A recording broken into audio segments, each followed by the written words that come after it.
Okay, it is 5:31. At least it's 5:31 on my computer screen and my phone. So we're going to start the meeting of the TCP Building Design Committee, and I have a couple of opening remarks. In accordance with the requirements of the open meeting law, please be advised that this meeting is being recorded and broadcast over the Lunenburg Public Access Channel.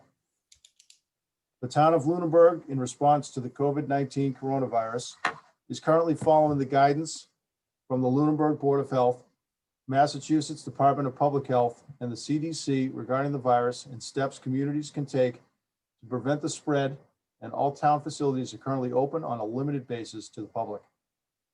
In accordance with the governor's order suspending certain provisions of the open meeting law, all public meetings are being conducted remotely. This meeting will be recorded and be able to be found on the Lunenburg Access YouTube channel within 24 hours after the meeting. The following information is also provided for members of the public that would like to participate in the meeting remotely. For participation remotely from a computer, please use the link below, which was published on the agenda.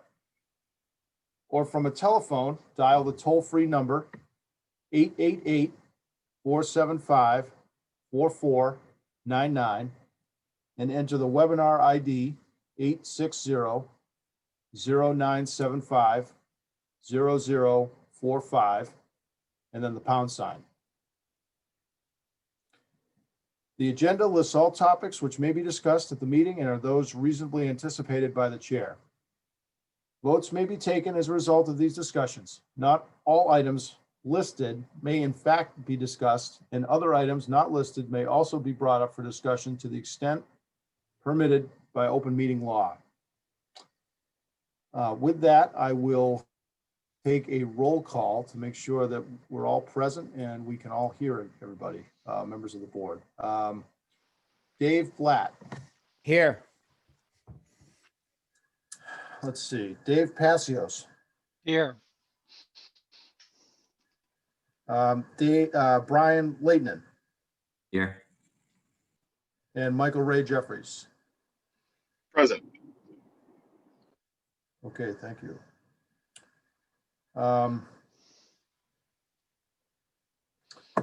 Okay, we will start with public comments from the public. And again, I would like it if folks could try and use the raise hand feature on the on your computers if possible, and if all else fails, just wave at me or or if you're on a phone, say something and I'll try to acknowledge you. But again, I will now take public comments from the public.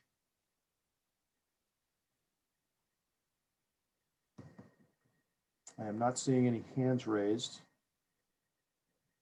So I will take any public comments from the committee members.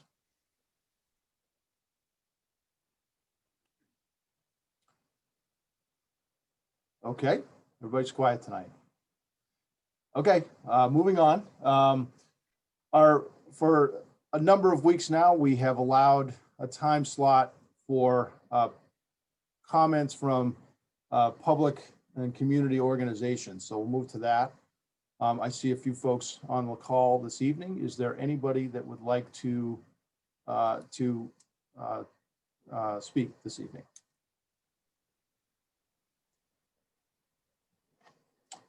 Yes, Dr. Burnham, go ahead.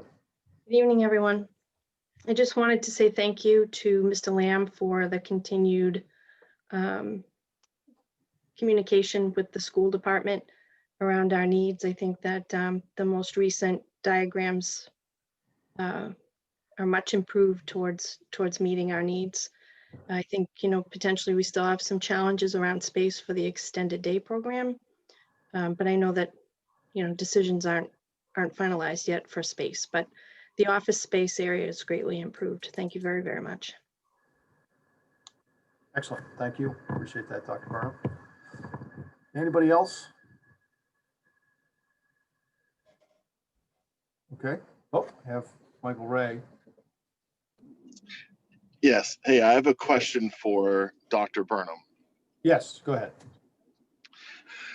So as we look at the space needs for the schools, so it seems as though, and we're going to get to this point at some point later on, I'm sure, that the need for extended day, that we're about one classroom short, if I'm correct on that one. Is that correct, Dr. Burnham? Correct. All right. And then the other thing, and this is something that I expect is going to come up throughout the process of approval, right? Because I've already heard it.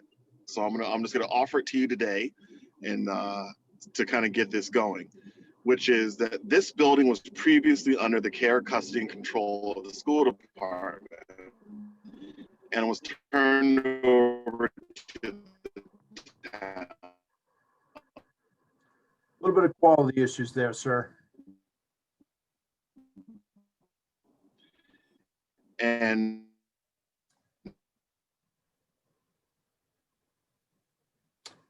Michael Ray, if you can hear us, we cannot hear you unless I'm the only one. Are people hearing him? No. Okay.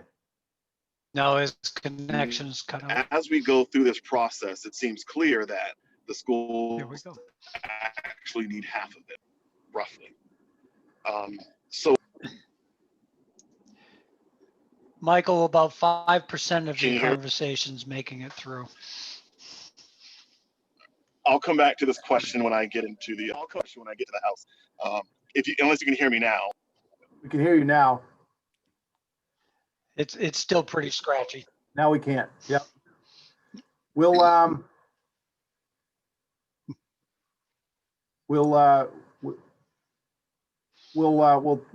pick that up when you have a better connection. You're back on your Wi-Fi, I guess. Okay. I don't want to cut anybody off. Is there any other, while we're, I guess, waiting for Michael Ray? He said that he'd be about 10 minutes on the phone, and then. So, is there anybody else that has any comments relative from community organizations? Or any questions for Dr. Burnham? Okay. So we'll table Michael Ray's comment and make note of it, and we'll circle back if that's acceptable to the architects team. If you wouldn't mind, we could just try to find a point where we could pause and circle back to Michael Ray. I appreciate it. Okay. So we will move to that agenda item, which is our status update from the architect. And I think that he would like to have the engineer speak first, but I'll sort of leave that up to you, Tom and Ed. And I think I submitted an updated, I circulated an updated schematic to the group. Hopefully you all received it. And I also just this evening forwarded an updated parking plan, which I think the engineer here is going to speak on. So I will turn it over to our design team. Yeah, why don't I just have a quick word and then let John or Dave take over the site design, the parking issues. So what we would like to achieve tonight is to give you a quick update, and I just want to thank Dr. Burnham for her kind words, and we want to make sure that everything works out for all the departments. And so we will do, after the site review, we want to take a quick update, just highlighting what some of the changes are, some of the issues we need to deal with, and really have focus on the discussions on, now we have so many conference rooms, so much storage, what should we do with this? We still need several thousand square feet of program to be discussed, to be resolved. And then after that, we'd like to discuss about what kind of material we can provide you for the town meeting. So that said, I will hand the mic over to either Dave or John. All right. Good evening. David Kelly with Meridian Associates. Greg, do you want me to do a share screen, or does everybody have a PDF on their monitor that we can talk through? Why don't you do a shared screen? I think it'd be good for the recording. Okay. I think you should be able to do that. So if you can't, I can, but why don't you try it so you can control it? Here we go. Yeah. So, as we had discussed at the last meeting, there was some need and desire for parking out in front of the building. as shown right in the middle of the screen, and then some parking by the library and removing those parallel parking spaces. So we have implemented those, and we got about 25 spaces out in the front. One-way parking, one-way driving, angled spaces. They are, and they do meet the parking size requirements in your town. So there should be no issue with conformance. Out behind the building, we kept the one-way traffic as we were trying to reduce the traffic conflicts down in the bottom right-hand corner of the site. We were able to provide some spaces along the side of the building and then several to the rear. And then at the top of the page, we were able to get a circle type of a layout in there so that if somebody needed to get dropped off or let go or picked up, there would be adequate space for a car to stop, let the child out, and then continue moving and exit the site. All in all, we have about 100, on the previous sheet, 125, 125 spaces. I did run a fire truck through this path, and the fire truck can maneuver through there successfully without conflicts with any cars or the curbing or anything of the sort. We chose this layout to still provide that open courtyard in between the two wings, as we had discussed last time, and to provide, it also allows for various options for the land adjacent to those parking areas. For stormwater, we were provided the stormwater plans for the updated school, and it appears as though that there are some large underground pipes being used for infiltration, detention, and storage. And a quick glance, it looks like we might be able to connect into those, add some additional piping to provide additional storage and infiltration capabilities. So on a high level, we anticipate diverting a majority of the runoff over into this area, into the existing system, while on this plan, trying to do something underground over in here to avoid having to run pipe all the way across. Now there is already piping coming across, but if we're going to increase the flow, there is the potential that we could surcharge those pipes. They'd have to be upgraded. So we're going to try and look at an option that doesn't involve integrating into those piping systems. The parking requirements, we just used office building as determining what was needed for minimum parking calculations.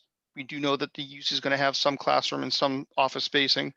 So once Tom gets very close to his, what he anticipates being the approved building usage, then we'll be able to cut out how many square feet are for classroom, how many square feet are for office, and then just definitively confirm that we do meet the town parking requirements.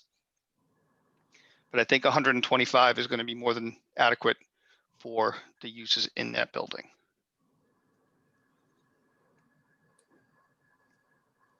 So I think that's a high level once over, and I'd be happy to answer any questions.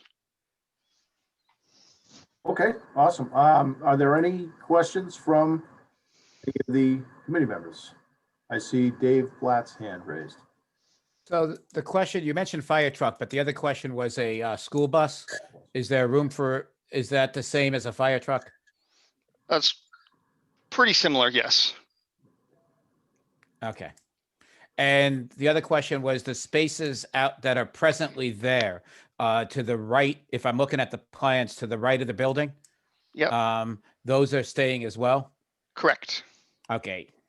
And there's room there. I guess there's room there for a school bus if I had to. Right. I Get in think there. what we talked about last time was a school bus would come in right here and then drop off and then continue through. Okay. All right. That's it for me. Thank you. Okay, Dave Passios. Yeah, just on the front side of the front wing where we're creating the one-way road going in with the angle parking and the green space between the wing. I was just wondering how close we get to the property line up towards the playground and you know the other. Yeah, up in that area, do you know roughly, I don't see it delineated on there, but I don't know if it's off the map in this picture or, I'm pretty sure that it is off the map. I can confirm that. And if it needs to be, if it turns out that it does fall within the limits of this map, then I will definitely add that. okay, that'd be great. I just would like to know how close we are to the piece of property that's under the care and custody of the Board of Selectmen, because there are some discussions going on in the next month or so about that piece.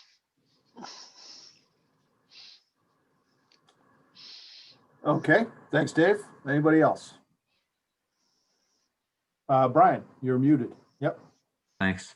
My question was, what is the comparison of the estimate of the parking spots that we need versus how much you have currently? The reason I ask is the front, if you go to the bottom, the front had those additional spots on around the circle. I didn't know if those were needed or if we could save that green space around that parcel on the bottom, the 10 spots. Sure. Again, using just office as a calculation, the existing building would require 54 spaces. And right now there's presently only 39. So if we were to add the 15, just add the ones out front and do nothing else, then the existing building as is right now would have adequate parking. Again, since we're using office to calculate our parking, we only need about 50 something spaces, yet we're proposing 125. But once the uses get finalized, knowing how much area is classroom, how much is office, the required parking is probably going to go up a little bit. So we're most likely overparked as it is shown right now, but this was to be on the conservative side until the actual uses in the building are determined. And the spaces out front, I thought we wanted to have those anyway, just to provide visitor parking for people who are just coming in to drop something off or a quick meeting or something. Yeah, and if I could comment on this, I don't want to cut you off, Brian. You can certainly come back here, but when there's sporting events on the lower fields or any of the fields in the front, the 3 fields in the front of the school, people are parking everywhere. So I think, and that happens, I mean, under non-COVID conditions, that happens. It happens for practices at night during the week. It happens for Saturday games. So I think we need spaces there, not just for the town hall, but for the town at large. I think it's a benefit to the town, to the town at large, to have spots there personally. Thank you. And I know that visibility of those spots from the street was an issue, and there's plenty of room in there to do some landscaping and create a small earthen berm and put some landscaping shrubs on top of it to help ease the view of vehicles. Yeah, I mean, in my opinion, I mean, there aren't many town hall buildings or buildings in general that don't have parking in front of them. So I mean, and we want visibility of the actual building as well. So, if we were to shield those, then you'd be shielding the actual building as well, maybe. And it's just a point of discussion. But Point taken. 1 second, Dave Passio. So I want to make sure, Brian, were you through, or did you have? Yeah, that was it. I was Okay. just concerned about whether we needed those spots, but I think you made a good point, Mr. Roy. Okay, Dave, go ahead. Yeah, Brian, I was just going to add that when I drove by the school this afternoon, I believe it's the middle school age kids have soccer games going right now, and took a look at the access road from 2A towards the middle high school, and there were cars parked. They were spaced, but they were parked all along what would be the right side of the driveway coming in from 2A towards the middle high school. Yes, all along that area there. It was great to see kids out playing on the fields. It was great to see spectators able to watch them. They were all social distancing very nicely. But it shows that, excuse me, potentially, traffic flow problems without those spaces being created, and in some way trying to enforce that they use those rather than park along the driveway is going to be crucial to the traffic flow through there. Yep, I agree. Anybody else? The only one we haven't heard from, I guess, is Michael Ray. Anything, Michael Ray? I don't know how much that I present. heard most of this in the vehicle, and Yeah, and your chair didn't let you back in. Sorry about that. Okay. no, thank you though. Okay, thank you. Okay, we very much appreciate the update, Mr. Kelly. And I think the intention was to get you in, so that you can enjoy the rest of your evening, or if you're like me, attend 2 other Zoom meetings in other towns. Right. So, Well, anyways, Tom has my cell phone. If something pops up during this call, feel free to reach out to me. I'll be around. okay, super. Thank you, sir. All right. Thank you all very much. Thank you. All right, the floor is still yours, Tom and Ed. Okay, so I'll do, if I may, do the share screen. I guess I'll just, You should be able to, yeah, I think.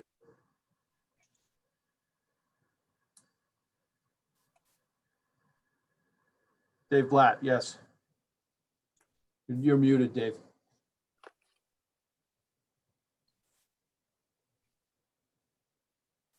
Dave, you are on mute still. Sorry, Mr. Chair, I was going to ask if, since Mr. Jeffries is now Oh, thank you. good volume, do you want to continue our discussion with Dr. Burnham? Okay, sure. Yes, go ahead, Michael Ray, if you want to pick up where you left off. Yeah, sure. Go ahead. We'll take that now. Okay, I appreciate that. Let me just verify the doc. Oh, there she is. Okay. All right. So this question for Dr. Burnham, and this is going to be a tough one, Dr. Burnham. So first, I think that I want to do a little preamble. I think that when we have a superintendent who is as educated as Dr. Burnham is, and when we have a town manager who is as competent and able and educated as our town manager is, and when both are saying that there's a necessity to co-locate, that I think that we should defer to that judgment and the necessity of that. However, I would, there is a concern that I want to vocalize to Dr. Burnham, and that I think we need to have an answer for that's thorough, is that as it's been vocalized to me, is that at one point in time, this building was under the care, custody, and control of the schools from its creation until a couple years back. And that it was turned back over to the care, custody, and control of the town. And as we look at these plans and consider how this building will be used, third of the building will still have a school-like function. And so I think the question is, and it's a complicated one here, it's if the schools can't, I think the first question is one, why is this now a necessity for the schools if it wasn't a necessity 5 years ago? I think that's question number one. The second part of that same question is, shouldn't we have had a good vision 5 years ago, good enough vision? And I know you weren't here, so some of this I'm kind of handing you the answers a little bit. But shouldn't we have had a thorough enough vision 5 years ago to anticipate future needs? And what is our reassurance of confidence that what we're being told now is going to last for another 5 to 10 years? It's 2 parts of one question. And then the next question is can you better explain why there are no other buildings in town that will accommodate the needs of the school? That's a big question. It is. I can't say exactly what the previous superintendent was considering at the time the decision was made to return the building to the control of the town. I can tell you that she moved the extended day program back to the schools. When I arrived, the program was running in the cafeteria at the Turkey Hill and at the primary school. We had 80 children on a regular basis in the cafeteria at the primary school after school. Some days upwards of 90 plus, because when I arrived, drop-ins were allowed in the program. When you have 90 children, grades K through 2, located just simply in the cafeteria, programmatically, you're not offering what we can offer with classrooms at TCP. Given the conditions of 80 plus children in the cafeteria at those ages, oftentimes, children have difficulties with regulation of their emotions and therefore their behaviors. And a lot of kids manage to get through the day pretty well, but sometimes by the end of the day, they don't have as much capacity to maintain regulation. What we were seeing on a regular basis was children who were having some behavior issues, and it impacts all the children in the program. The move back to TCP and having classroom space that's dedicated for different types of functions and allowing children to move, to different rooms in the course of their time in the program. It gives them a variety of different activities to do. It keeps them engaged. And when they're engaged, the likelihood of behavior issues is diminished. So I can tell you that a couple of years ago, again, when I first arrived, it was made very clear by the parents that this is a significant need in the community. This type of before and after school care. I can certainly move the program back to Turkey Hill and the primary school into the cafeteria, but in so doing, for safety reasons and for the benefit of the children and the time they spend in the program, my recommendation would be to significantly reduce the number of children that would be allowed into the program in each location. Again, that it's not going to meet the needs of the parents. What was the other part of the question? Yeah, so the second part of that first question as well was the assurance that we're not going to be told that, I guess, let me reword that second part. What matters is that we're not in this position in 5 or 10 years from now, and that if this space is going to meet the after school needs, that is going to meet the after school needs for years to come. So if you can just better explain to me, based on projections you're seeing in younger populations, assuming that we will have more developments in town, how will this space meet the current and future needs? So we know that over the last 5 years, we've seen enrollments increasing again.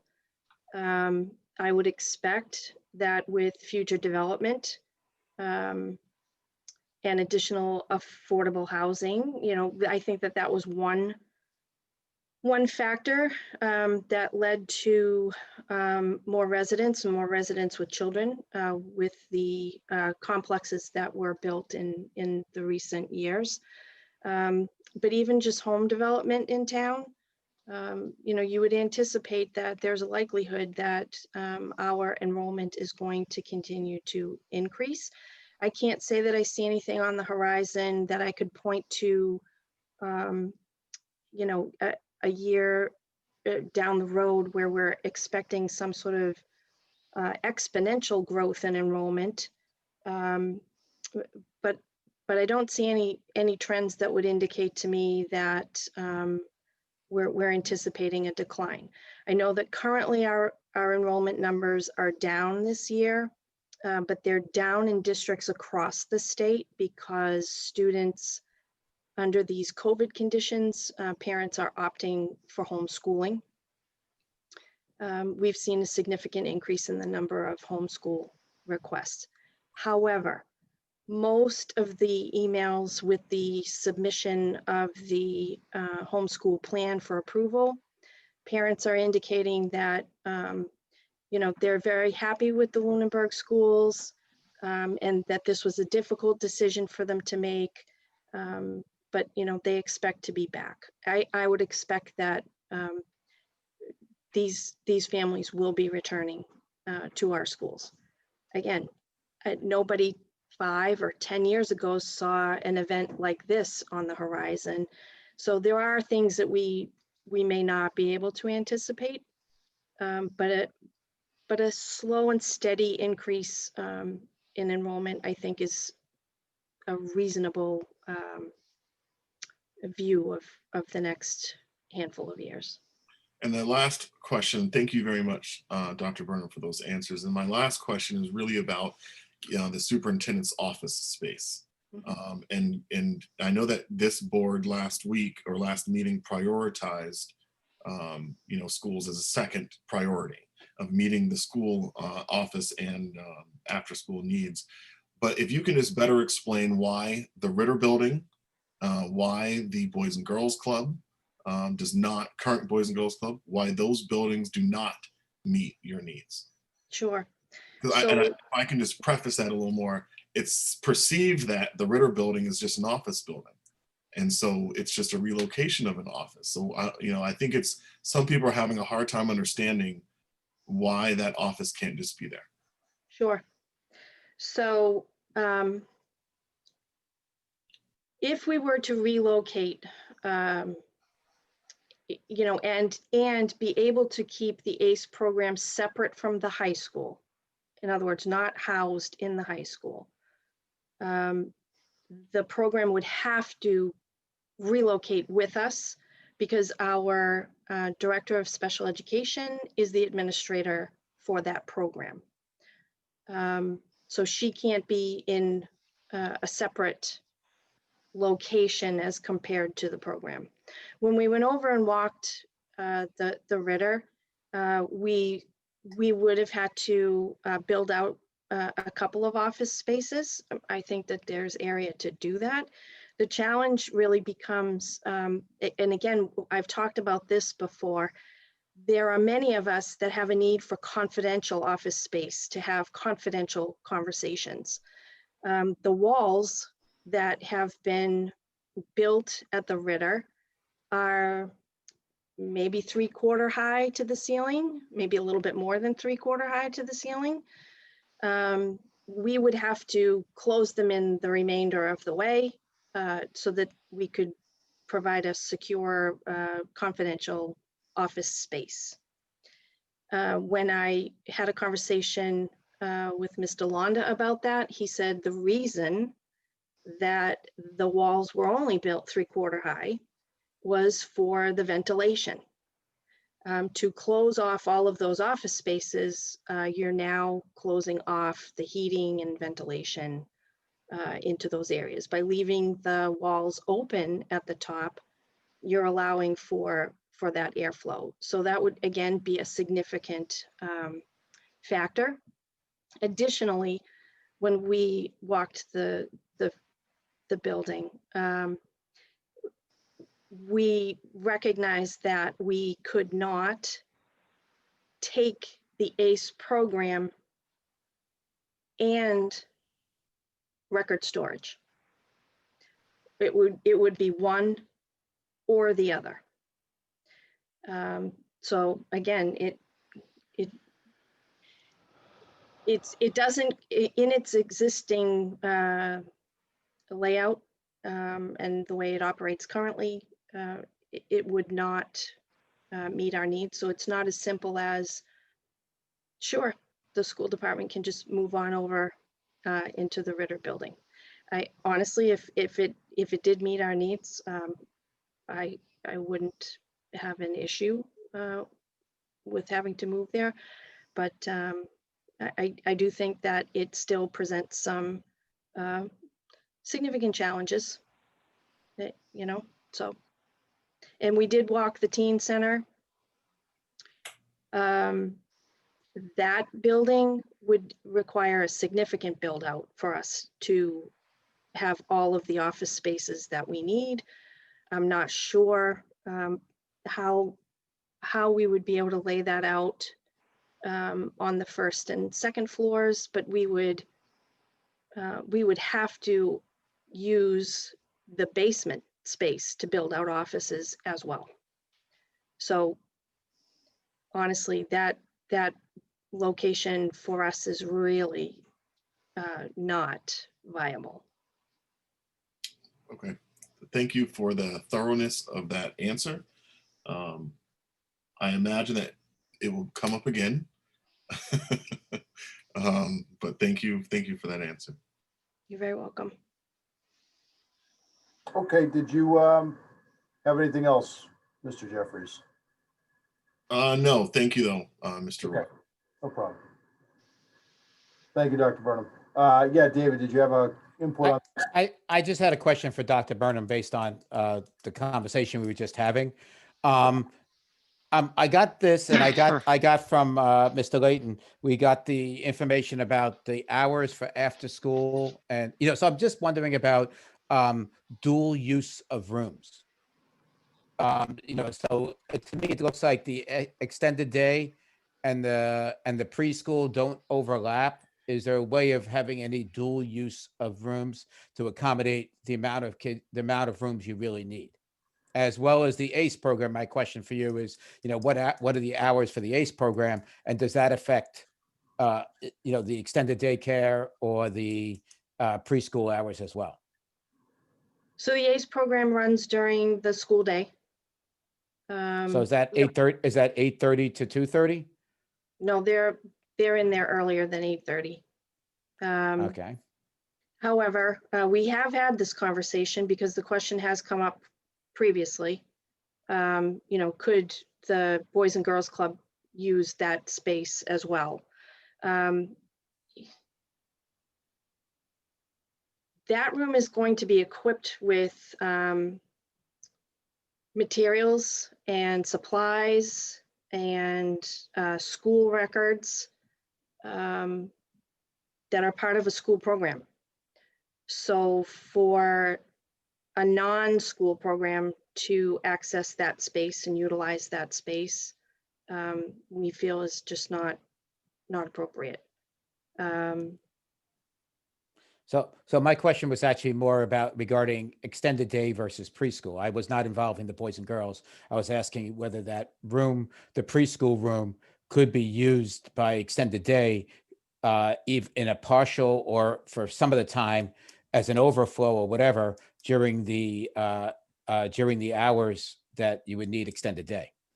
So because it looks like extended days from 7 to 8:30, preschool starts at 8:30, and then extended day starts again at 2:30, preschool ends at 2:30.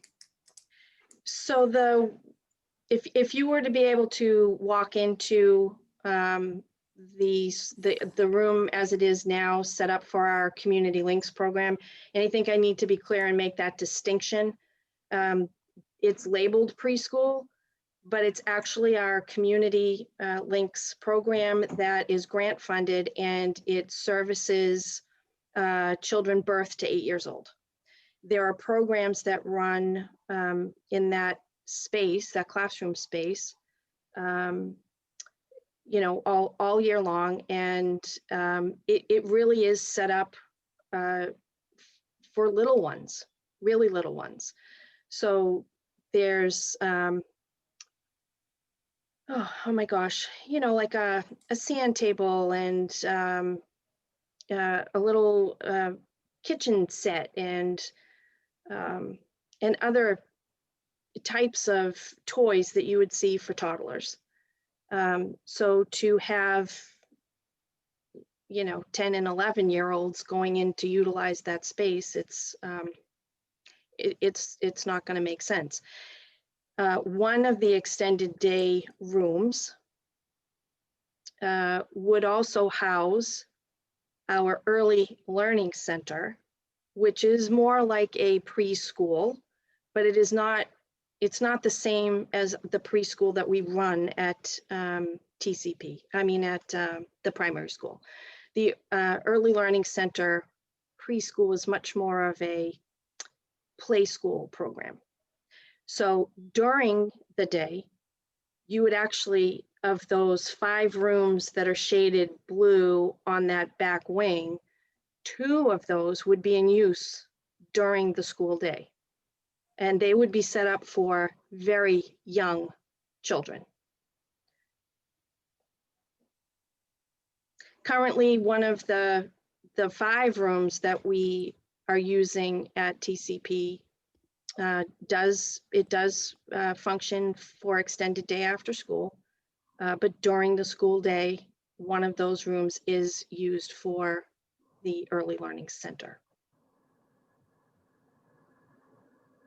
So essentially, if you look at those 5 rooms right now that are shaded blue, one would be dedicated to the birth to 8-year-old grant-funded program. The other 4 would be extended day, and one of those spaces during the day would be housing the early learning center play school. I guess I'm confused about the different, I'm still confused because, we got the program on preschool. I'm trying to understand this whole program, what we have, and how many kids are we talking about in each program? The early learning center runs a morning session and an afternoon session, 12 in the morning, 12 in the afternoon. So a total of 24. The Community Links program, the numbers vary. There's a parent education component to that program. So oftentimes the parents will come in, there will be a workshop of sorts relative to parenting provided to the adults, while there are other activities or programs being provided to the children at the same time. So the function of that room and that program is very different than the early learning center play school that we have, or the before and after school programs that we run.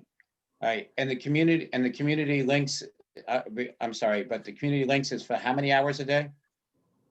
I wouldn't say that it is occupied for any specific number of hours every day. The programs, there are different levels of programming that are offered different days through the week. I could get you some more detailed information about that. But again, you're talking about a room that is going to be designed and set up to accommodate children a year and a half, 2 years old, 3 years old. So for the 10 and 11-year-olds that come to the extended day after school, that room is not going to be dual purpose enough for the older children. I think to some extent, it may even be limiting for the younger children that come from, first grade, second grade, playing in a room that's set up for the toddlers may not be appropriate. Extended day is more free. I think it's more free time. We've brought more structure to the program. Like I said, having some structure to the program helps keep kids engaged, and it keeps them in smaller numbers rather than warehoused in a cafeteria in large numbers. That's right. But they are currently set up for different uses, I guess. So there's one room that would be a quiet room. There are tables in there. Kiddos can go into that room and get homework help. Or they can just go in and do their homework independently. There's another room. We had a donated pool table. There's a foosball table. It's called the game room. So there are different functions in each of the rooms so that the kids do have some choice. Yes, it's structured, but the staff there kind of rotate kids through the different areas as they're set up. So if I understand correctly, you're looking for 2 more rooms. No, Well, The you explained that you needed a room for community links and you Yep. needed 2 rooms for extended daycare. no. The I'm sorry, preschool. extended day is the before and after school. Right. And currently at TCP, we have 5 classrooms. When the kiddos go off to school and the early learning center preschool play school program starts, those kiddos do occupy one of the rooms that is used for before and after school. So the 5 rooms we have currently, we operate the extended day before and after school and the early learning center. Okay, so you're okay then. 5 rooms is all you need. No, because the community links room is totally separate. That's a different grant funded program for the birth to 8-year-olds. Largely, we don't, it's a program for birth to 8, but really what we support in that program are the families pre-school age, before they are school age. The parents attend, there are play groups, there are parent workshops, there are STEM activities for the kids, there are literacy activities for the kids. Again, all grant funded, totally separate from the extended day program and early learning center. Okay, so it's so basically 6 rooms, from what I heard you say then. Right. Okay. All right. Dave Blatt, I don't want to cut you off. Are you? No, you got the right answer. Thank you. Okay. So I will recognize Dave Passios, who has his hand raised. Thank you, Mr. Chair.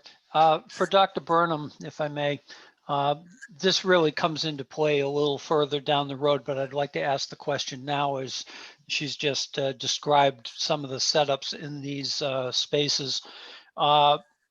Basically, what I'm seeing on the floor plan here right now are existing classrooms without moving walls, without putting partitions in, so on and so forth. Is that the way the school district envisions taking over those rooms, or will there be a substantial build out cost to accommodate the programs? I guess I'm not sure if I'm saying it, asking the question correctly, but I'm assuming that educational and activity centers kind of will separate the room into sections just naturally. So you might be better off with a gross open space to work with to start and then move your program in. Is that fair to say, or are you going to need some major build out in some of those Nope. rooms? That's fair to say. That's how we use the spaces currently. They're just existing classrooms. I would say that the one caveat would be it is a requirement as part of that Community Links grant program that the director of that program has to have a dedicated telephone line. So, you know, a small office area built into that Community Links room may be beneficial, but a dedicated phone line is a must. And one of the extended day classrooms, again, would have to house a desk and a phone for the director of that program as well. Thank you. But other than that, no significant build out in those rooms. Okay. Michael Ray. Yeah, I think I'm noticing all the comments that Tom is making here. So it may be helpful for us, Dr. Burnham, as we look at this, if we were to assume that what's listed as the activity room, homework, educational, computer, if we were to assume that that is part of the extended day, how would you label the upper 4 rooms and the bottom 2 rooms? Just so that we can have a better, I guess, nomenclature here. So I would guess, and you're talking about the room that is to the far right at the back of the building. Yep. Yes. So I would say that if all 4 of those rooms were shaded blue, they would essentially all be utilized for extended day, before and after school. The one room on the opposite side of the hall currently labeled as extended day would also be used for extended day. And that would be the comparable 5 classrooms that we have currently. And then the community links room, again, a separate program. I mean, currently the community links room program is using 2 classroom spaces at TCP. One, with the director's office, a desk and a computer and a phone. Again, in an open classroom. But when they separate students from the adults can go into one space and have the program for the parenting, whereas the kiddos can be in the other space. We fully recognize that we're not going to have the luxury of having the 2 spaces. But I think that in cases like that, the parents could likely go across the hall into one of the extended day program classrooms that maybe has tables set up for the parenting workshops that may happen during the day. And the room that is servicing as the community links program and set up for the toddlers, that's still where the kiddos would be if there were a parenting workshop happening simultaneously. All right, and I guess my follow-up is what's identified, Tom, I think, as extended day on the far left storage. I think Dr. Burnham was referring to the far right over there. Is that correct, Dr. Burnham? We could go either way. I don't know what that storage space is slated for. I believe that was archival storage for the town and for you guys. Okay. Okay. Okay. Again, this much space that we've just talked about would allow us to continue the program as we're running it. And we have an enrollment under normal times in the extended day program of 125 students. If we would have lesser space, we would have to look at potentially reducing the enrollment cap a bit. Thank you. Thank you. Okay. Anybody else on that? We'll move on. Brian. Yeah. Go ahead, Brian. Thank you. Yeah. Sorry, Dave. That's all right. Go ahead. Also to the superintendent about the ACE program. Is that possible to move into the back wing? If it's all K through 12 students in that back wing, does that create a conflict if the ACE program would be back there, or would be, do you have any opinion on that? It can present a challenge. The students that would be in the ACE program, are the students that have developmental delay conditions. Oftentimes, they can be very drawn to the rooms that have the toys. And it can create a challenge for staff because students will bolt from the room and head down to the rooms where they can get access to the toys that they would like to be able to play with. Ideally, it would be nice to have the separation. But if that can't happen, we'll do our best to make that work. Okay, Dave Passios. Yeah, I'm all set for right now. I've thought through my question a little bit further and I'll defer it till some other day. Okay. All right. Thank you, Dr. Burnham. I appreciate that. I think that helps a lot, frame that wing of the building, the needs and the current use. So appreciate that. Yeah, Tom, we'll turn it back to you. Oh, I do have one more question and comment, and that is that in this particular plan, we still have not shown the archival storage for the school. So Okay. if you were to say this is the school area, maybe this storage should be for the school, just for now, so that later on we can talk about how much space we have left or we don't have. Okay. So that storage space, Tom, that what was that and what is that intended for? Was that just extra storage or? It's like for the town storage in general, but we haven't designated the storage for the school, which right now is Okay. So one. that's what that's sort of programmed storage for the town. Like that's what the town told us, the town hall told us they needed. Yeah, they need about 2,000 square feet combined. 2,000 square feet combined. Right. So this is one of the bigger areas. Okay. That we need. So we do have a couple other spaces, but it looks like okay. Storage seems to always be the things that got squeezed out. What's the max storage? If you wouldn't mind zooming out, what's the storage on the gym area, and who is that allocated for? The gym area, that would be where the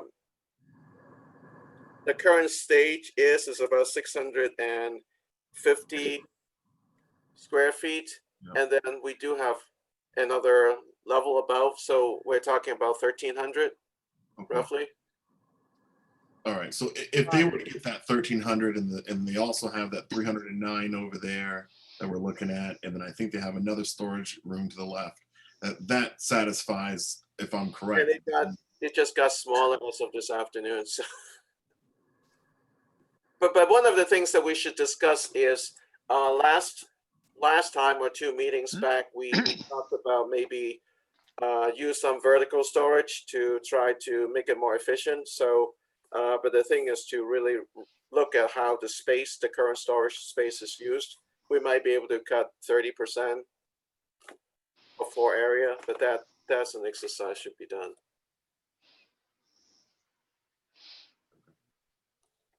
I mean, I think of storage. I think that the primary storage, we're talking about file folders, right? We're talking about 8.5 by 11 or legal size documents. Does anybody have any insight on that? Well, the documents that came out of town hall were all in boxes. Yeah, They're stacked on the floor. But they're file folders, correct? We're not talking about things that have like 24 by 36 inch plans or things like that. We're talking about things that are in file folders. Is that right? That's my understanding as well. Yes. So it seems to me that we should just get, I mean, it seems to me, my opinion on this issue is we should do this on a lineal foot basis. We need to figure out how much lineal footage we need, and we need to figure out how much lineal footage we can fit in 1,000 square feet based on different racking options, and see how that compares to what we need to take care of what we have today, and how much future storage we can provide. I mean, that doesn't. I mean, I know that means someone needs to go and count boxes, but or at least make an estimate. But or maybe Heather's raising her hand and maybe has an estimate. I don't know, but that's just my comment. Did you have something to say, Heather? Yeah, just to add to what is there currently, it's in boxes. Half the room is on shelving, and some of them are the banker type boxes, but half the room is in like storage bins for records that were cleaned. Well, I mean, someone could go in there and open a storage bin and say, okay, there's 4 lineal feet of worth of file storage in here, and then they can say, okay, there's 100 bins, so there's 400 lineal feet of files. I'm just making this up, but go count it. I mean, fairly quickly we should be able to figure that out, and then we could just figure out, we could come up with some racking options that uses the entire vertical space, or as much of the vertical space as is feasible, and see if what we can fit in there. You'd also have to take a look at the Ritter attic building. That's where the Ritter's records. So there's a lot, yeah. So maybe this is a bigger exercise than I'm making it seem. I got, yeah. I don't know. That's just a suggestion. I don't know if that can be done. How would we would even do that? But it seems like that's an input that the architects might appreciate. So, okay. I'll turn it back to you, Tom. Sorry for that hiatus there, and I know you have an agenda that you'd like to get through, so I'll turn it back over to you and your team. Okay, thanks. But that was important discussion that we need to have. So since we're looking at this side, just a quick update since we sent the email out. So for the pack, we did get some comments from Steve Walker yesterday, so we're going to take a look. Looks like it's not going to be a major difference. It's tweaking the proportion of the rooms. That's what we're going to work on the next couple of days. And then going to the town offices areas, we did send these plans to the different departments. And thank you, Heather, for commenting on the area footage for the town manager's office. So what we plan to do from this plan is somehow we need to increase. We were short of the town manager storage, so we're going to reconfigure the this area in order to accommodate enough space for the town manager, but at the same time, we do have some extra square footage for special services for the school, so I'm pretty confident we can make it work out. And then the other key thing, we did talk to accounting and the treasurer, so this plan reflects what we discussed last week, and I have not heard back from them. I think so. I think this is almost there. We did talk to the town clerk, and one thing that was missing was they need another storage space. That's about 100 square feet. So we put something across the hall. So this is a bit bigger than what they require. But again, we just want to do a test fit. And there was a discussion that this interim conference room that the town clerk will use during election, before and after election, and also during the town census. So they need they probably will occupy 6 to 8 months during the year. But then the rest of the time, it is open for use for other folks. One option that we can talk about is to put the 100 square feet storage to build some sort of storage here and free this back up for general use. But other than that, there really hasn't been any significant change. And one other thing that Heather brought up was the historic commission's office. So what I misinterpreted one of my own notes. I thought it was still used for more storage than a couple of bins. So if that's the case, then we'll probably move the conservation admin to this area and have a bigger general share space for this general staff. So I should just bubble this to remind myself here.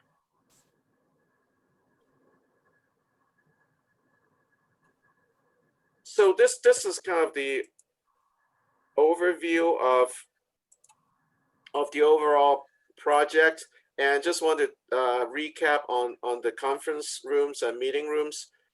So we still have a large conference room, number 6, 4,000 square feet. Because of the conversation with the town clerk, we reconfigured this area. So right now, in addition to this large conference room, we have 2 smaller size conference room at 292 and 400 square feet.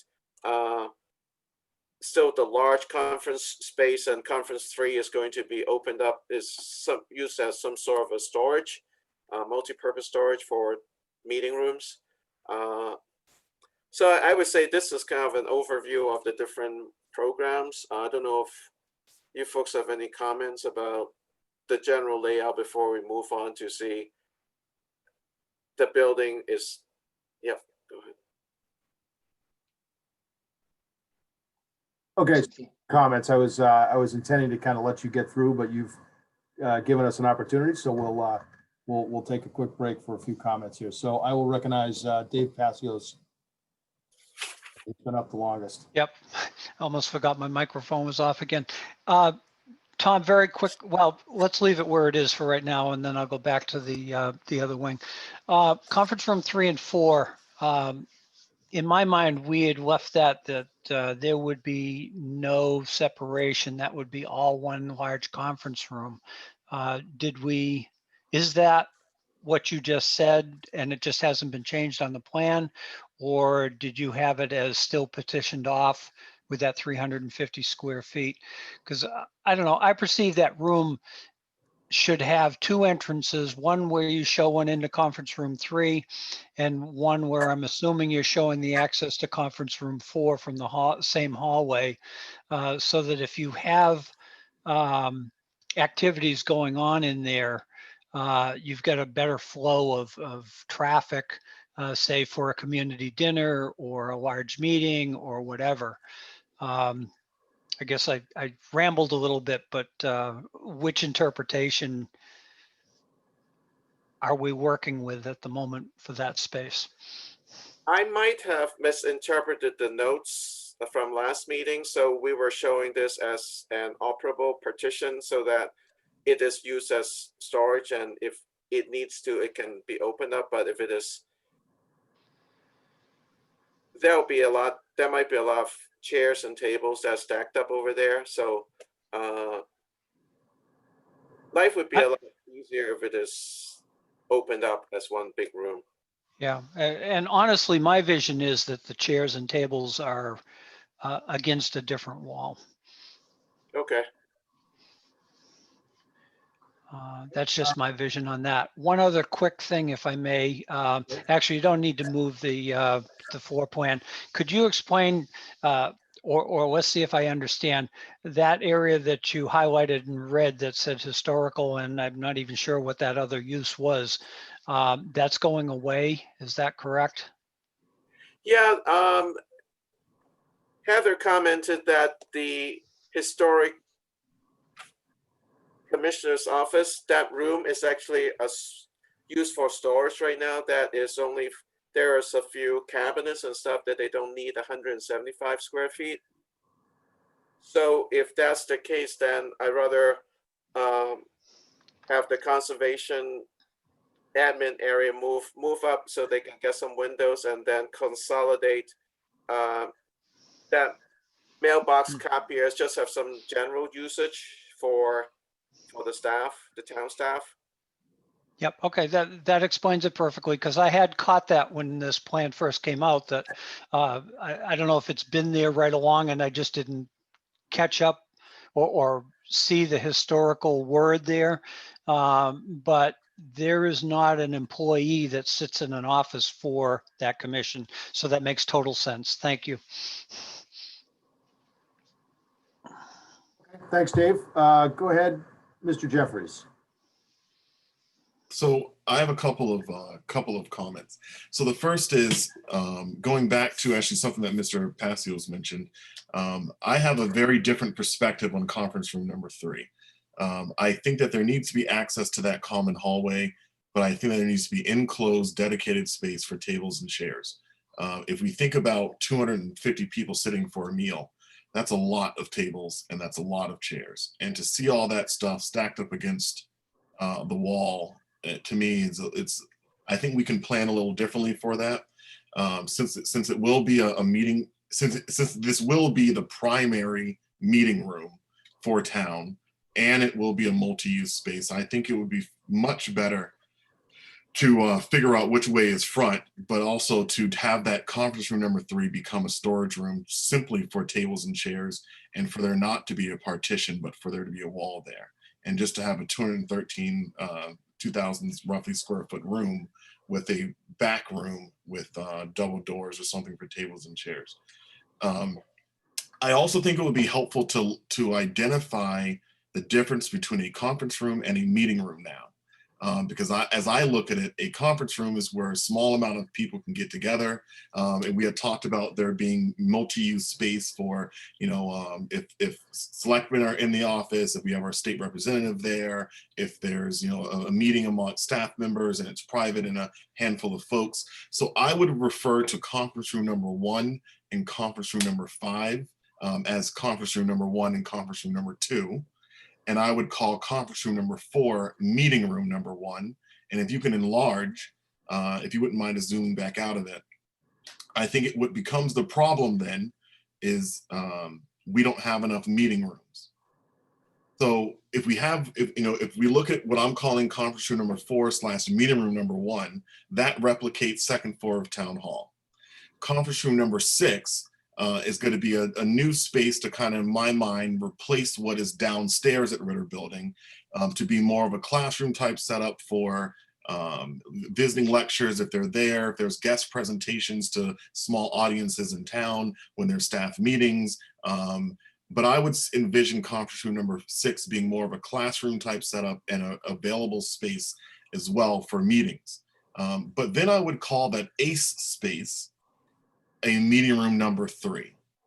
And to me, that would be a replication of what is on the first floor of Ritter Building in the planning office area. So such that it would be a round table that several people can sit at with a small gallery. I think that would replicate better, or not replicate, that would be a far better meeting space, meeting location, such that, we do have nights where there are 3 meetings happening at the same time. And I think it would be a hard sell to go from having 3 meeting rooms now to having 2. So I think that, if we go ahead and convert the ACE space to a meeting room, then ACE needs to move. And so then that puts ACE in that 3rd wing of the building, where we have the rest of the school department at. So that's what I would propose as suggested changes here. And again, what I vision for that last meeting room is a round table, chairs around it with a small gallery for the public. May I ask to clarify, are you referring to conference room number 5 or number 1 for the round? Yep, so I would call conference room number 5 conference room number 2. Okay. Bear with me.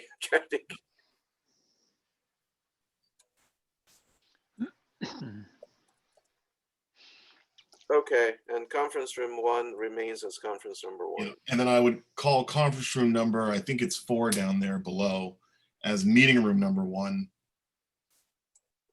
Yeah, we got this one. And then conference room number 6 as meeting room number 2. Yeah. And that 3rd one is meeting room number 3. That would be my thought on that. This one, the ACE room. Yes, that would be meeting room number 3, and then ACE moves to the back hall. And this remains as conference number 1.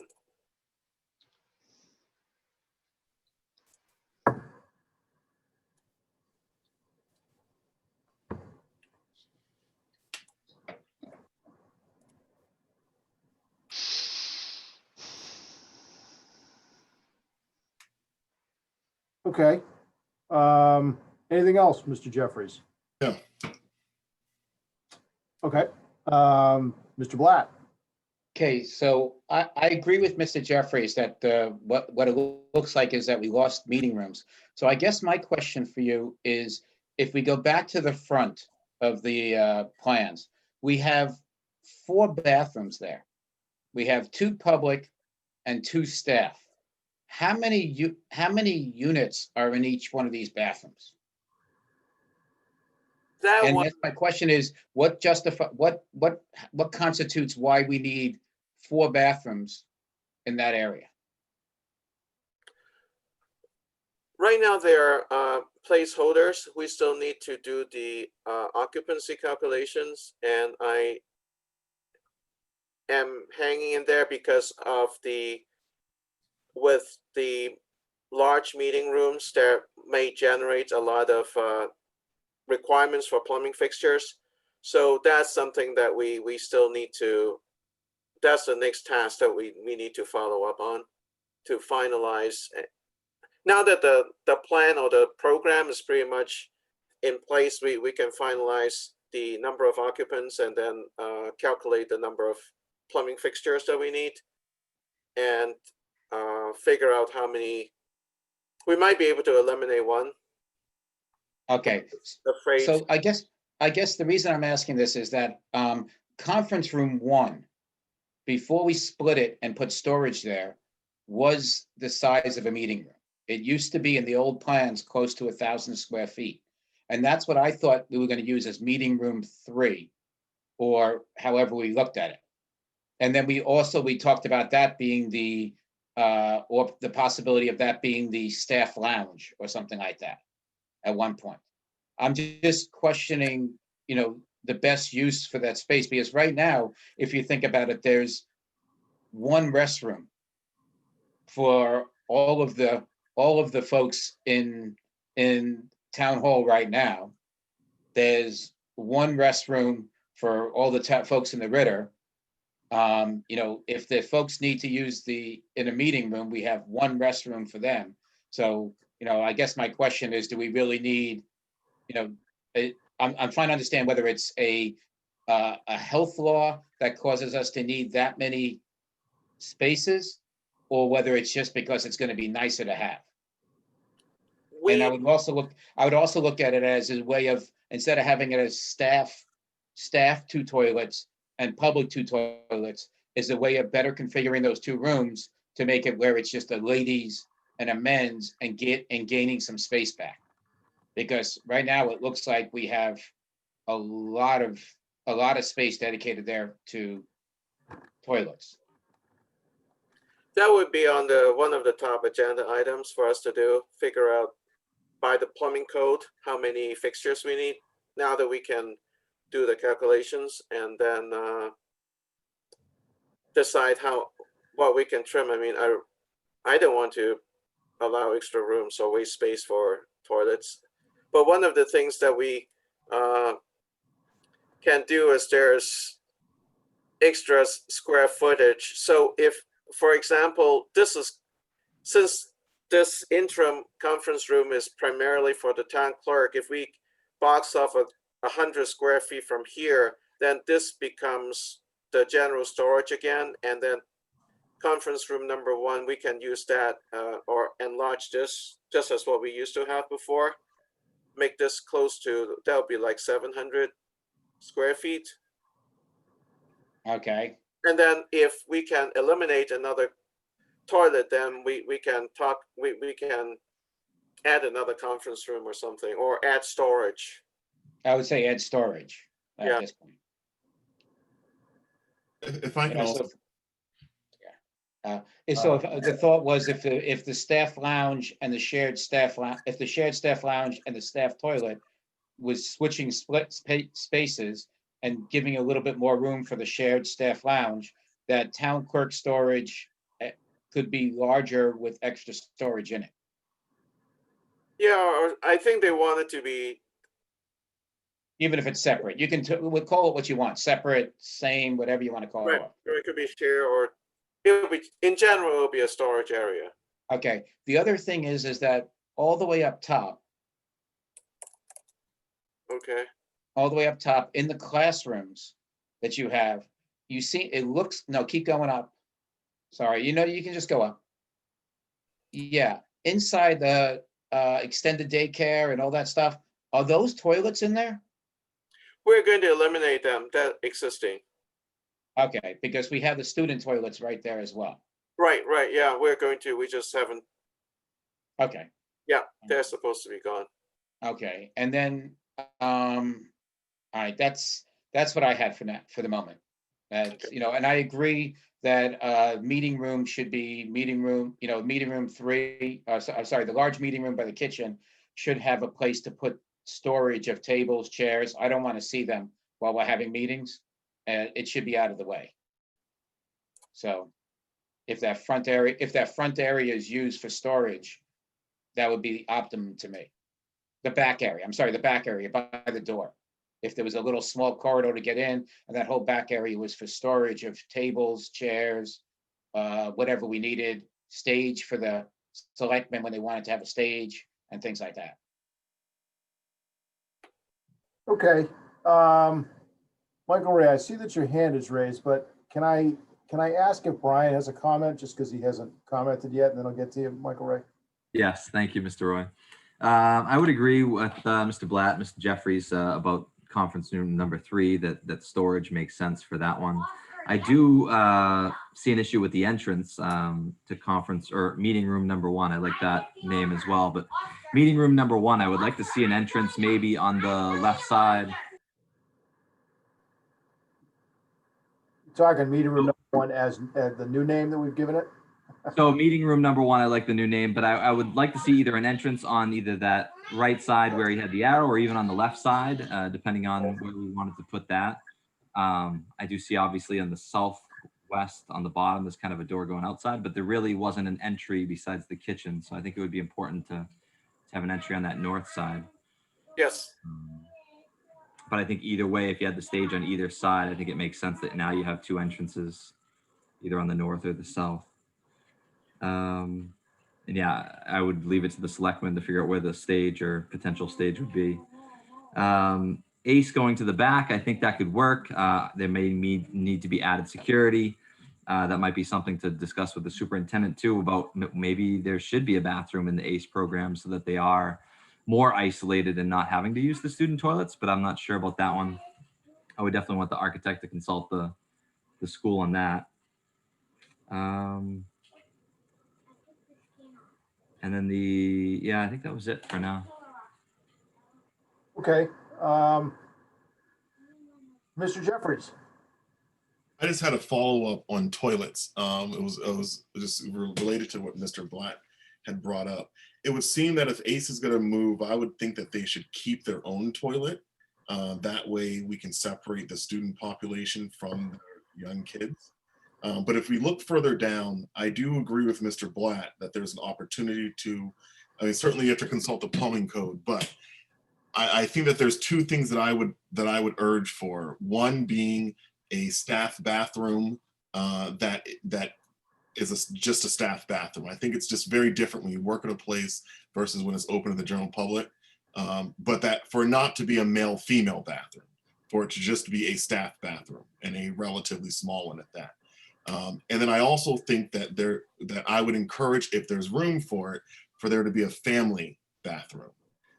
Because, you know, there's sometimes, you know, you have young kids that need to get diapers changed. It may not be appropriate for you to do that in certain settings. And so what you currently have identified as staff toilet with that one kind of toilet in there, to me, that would make sense to be a staff, to be a family bathroom. And again, if we can consolidate the staff bathrooms, most of our staff are female, and we don't have many male staff day to day. We do, but there aren't a hell of a lot. So to give males their own bathroom to me seems a little silly, you know, and especially if there's public bathrooms, that if the one staff bathroom is full, you know, unfortunately, you know, go to the public one. But I think that's just my observations on consolidating. Okay, thank you, sir. Mr. Passios.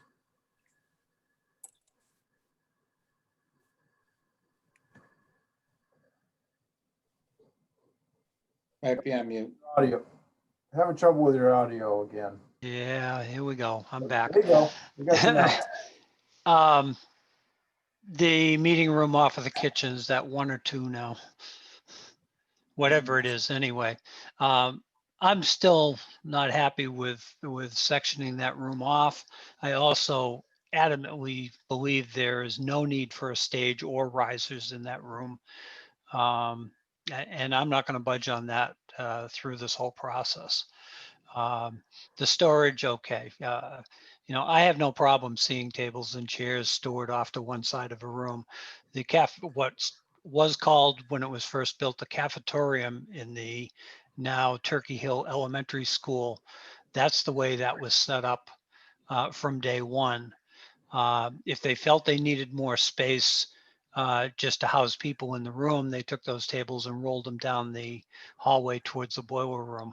But for the most part, they were stored in that room, and that was used as a cafeteria and an auditorium for the stage. I'm wondering too, what is the square footage again on that meeting room that's in the central hallway compared to meeting room 1? Half the size, okay. I'm always looking at that, Dave. I'll comment to you that, we no longer can store anything, unfortunately, in boiler and electrical rooms. It's to me, it's bogus because there are some huge boiler. No, these weren't in boiler and electrical rooms. These were in a wide hallway off to one side that did not impede traffic through the hallway. But anyway, you're not going to do that here because you don't have the space anyway. But I don't have a problem with seeing tables and chairs stored neatly along one side of a large conference room. That's just my feeling. We can agree to disagree, but yeah, I'm still wondering too. It doesn't fit in my mind that meeting room 1 is the primary meeting room for, say, the Board of Selectmen or groups that now meet in the upstairs of Town Hall. I kind of picture it more over towards the center of the building rather than in this front corner. I see this meeting room 1 as more a multi-use room. And as I said, for community dinners, community space, rather than using the other conference rooms or whatever, without special build-ins for them, but just a room they could use. And again, that's just my interpretation and what's in my vision right at the moment. Okay, I have a couple of things. They're short, and then we'll get back to you, Tom. In the conservation area, so over in the green, do we have, I see that you have conservation admin and conservation agent. What's that? Did that come from that department, or what's the intention behind those two spaces? They're actually one and the same now. Those positions have been consolidated. Yeah, that's my point. I don't know if we're planning for future or if administration means something other than putting a body there, putting a staff person there, if it means working space or something. I just didn't know if you knew off the top of your head, Tom. I See think that, or town manager, if she happens to be on. Sorry, I didn't mean to interrupt. That's okay. Yeah, if either Tom or Heather want to comment on that, I'm happy to hear. So you're asking, there's 2 spaces dedicated to conservation, is that right? Yeah, there's one that says conservation agent and there's one that's conservation admin. And I think that's one conservation agent. There is only the conservation administrator. There could have been, I don't know, in Tom's conversations with them, if it's future growth for an admin. I need to check the notes, and it's possible in my, I'll look at the program again. Okay. And then, yeah, just a commentary on I think Michael Ray's contribution to the distinction between conference rooms and meeting rooms is a good one. and I don't know if he said it, I apologize if I missed it, but I think that there's been a suggestion that clearly the 3 meeting rooms need the access through PAC, should be set up. The meeting rooms that are set up for public hearings should have PAC, television capabilities, and probably one of the conference rooms so that we could have a fourth. But both conference rooms certainly wouldn't need to be in, as far as I'm concerned. And I mean, I guess the distinction there that I draw in my mind is meeting rooms are those rooms where we can't predict how many people are going to be there, right? The public hearings, you're going to have, you can predict the number of board members, and you can predict maybe the number of folks that are going to come to present certain things before the board or commission. But some of these public hearings, such as planning board and select board and conservation commission hearings and zoning board of appeals, on any given night, you could have a project that draws 20, 30, 40 abutters, and you can't predict it. So that's why those need to be bigger. Conference rooms are, in my mind, planned meetings with between a known number of people. So we can, we can use those as smaller type spaces, but we could overlap them and use them for public meetings, because we do have public meetings where we, that are typically not attended, like say a large public hearing of the planning board with a 50 unit subdivision that's just being opened. So that's just my comment. No need to respond to that, but just sort of a more commentary on that. So I think I agree that we need a third meeting room, as was suggested by Michael Ray and others. So I kind of agree with that statement. Yes, Dave. Yeah, I'd like to go through a little hypothetical and see what the committee comes up with for solutions based on the adjacencies and uses that we have sitting on the floor right at the moment. Okay, 5 years from now, the town grows, the needs on the town side increase by 3 people, each needing an office. Where do we put them in this footprint? Interim, I can answer that. I think I tend to be too vocal, so I'll hold on. No, I mean, are you posing the question to the committee, Dave? Yes, I am, because I want to make sure, as I've said before, that we haven't packed this building so tight that we've got no room to move, to grow. Yeah, I kind of agree with that. And I was going to say this earlier as it related to something that Dr. Burnham said. No one has a crystal ball. We have no idea what's going to happen next year in 2021, never mind 2022 and 23 and 24 and 5 years out. But I am seeing right now in my business, which is heavily tied to the residential construction industry, that lots that have been sitting vacant for years, permitted lots that no one wanted, are suddenly very interesting to folks inside of 128 that just want to get the heck out of there. And they've suddenly discovered that their work has said you're going full-time remote permanently. They realize there's no reason for them to live inside of 128 because they no longer have to commute anymore. And they're coming out west where land is cheaper and internet access is still available. So I see a pressure on our, I really do. I mean, I know no one wants to hear this, but I'm seeing certainly right now, and who knows what's going to happen in the future, but I just sort of see a trend developing where I think the pressure for that type of movement into our part of the neck of the woods, so to speak, is certainly real. So this discussion of expansion, I think, is really valuable, both on the town office side of things, but also on the school and kids side of things. I mean, the other thing we have is not only new developments, but we have a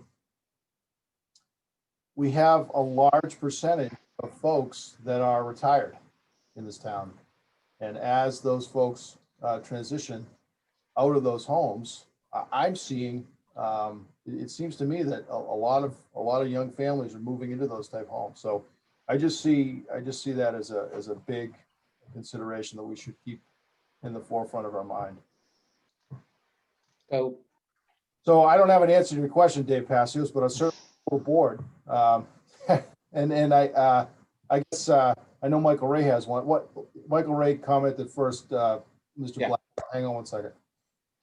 I think that the offices that are currently allocated in, I think that the answer to your question, Dave, is I think that's something I mentioned at my first meeting, that we need to future-proof this building.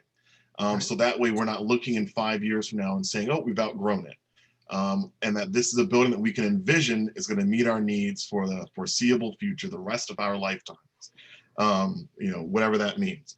So where we have these red bubbles on the left-hand side of these office spaces, I think those should remain as office spaces. I think at some point, there may be we may need to talk about, parks being here. We may need to talk about facility needing an office. As you look at the planning office, I don't think there's any more potential there, but what we currently have identified as the interim conference room for the town manager, I think that could potentially be separated off as additional space, and then kind of working with the town manager, the town clerk, for how to better meet those needs elsewhere.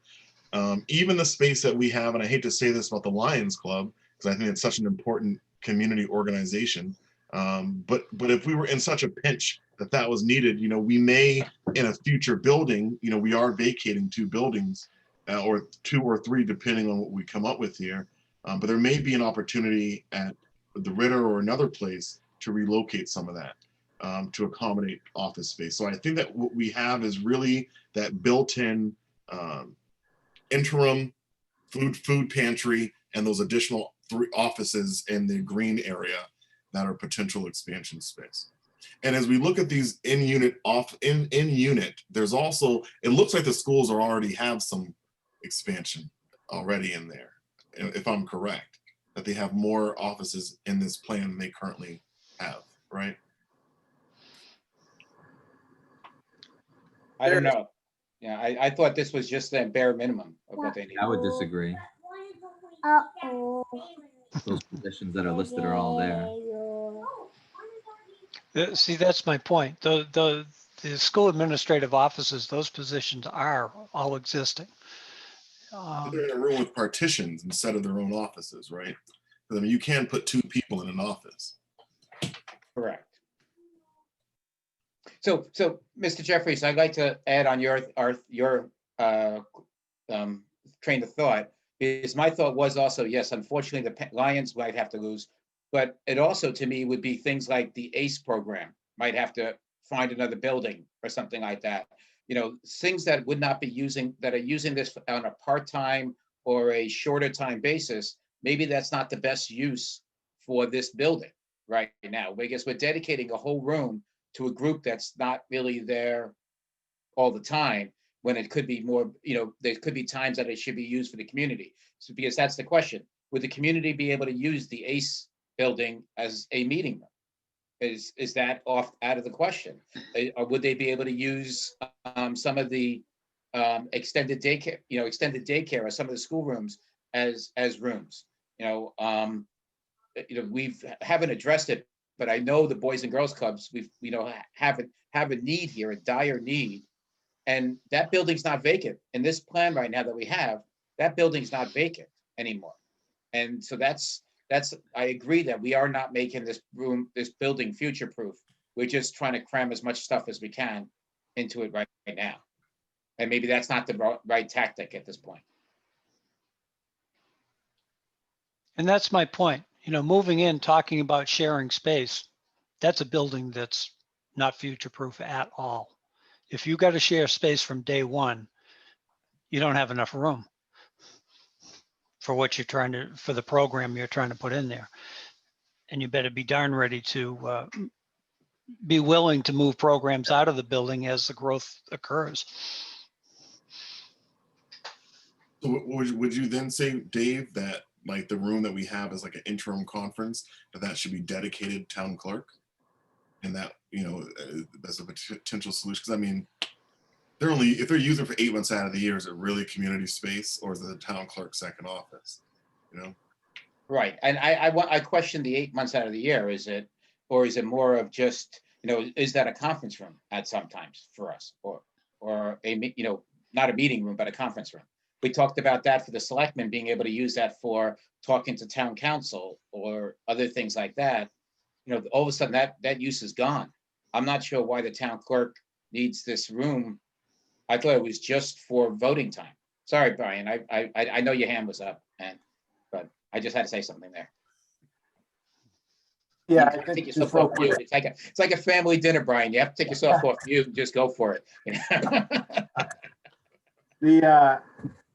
just real quick, Brian, yeah, I think seems like we operated under a false pretense last time we met, that the town clerk would only need that for about 3 months of the year. It sounds like we circled back with them and they said, no, it's more like 6 to 8 months. When you factor in pre-voting,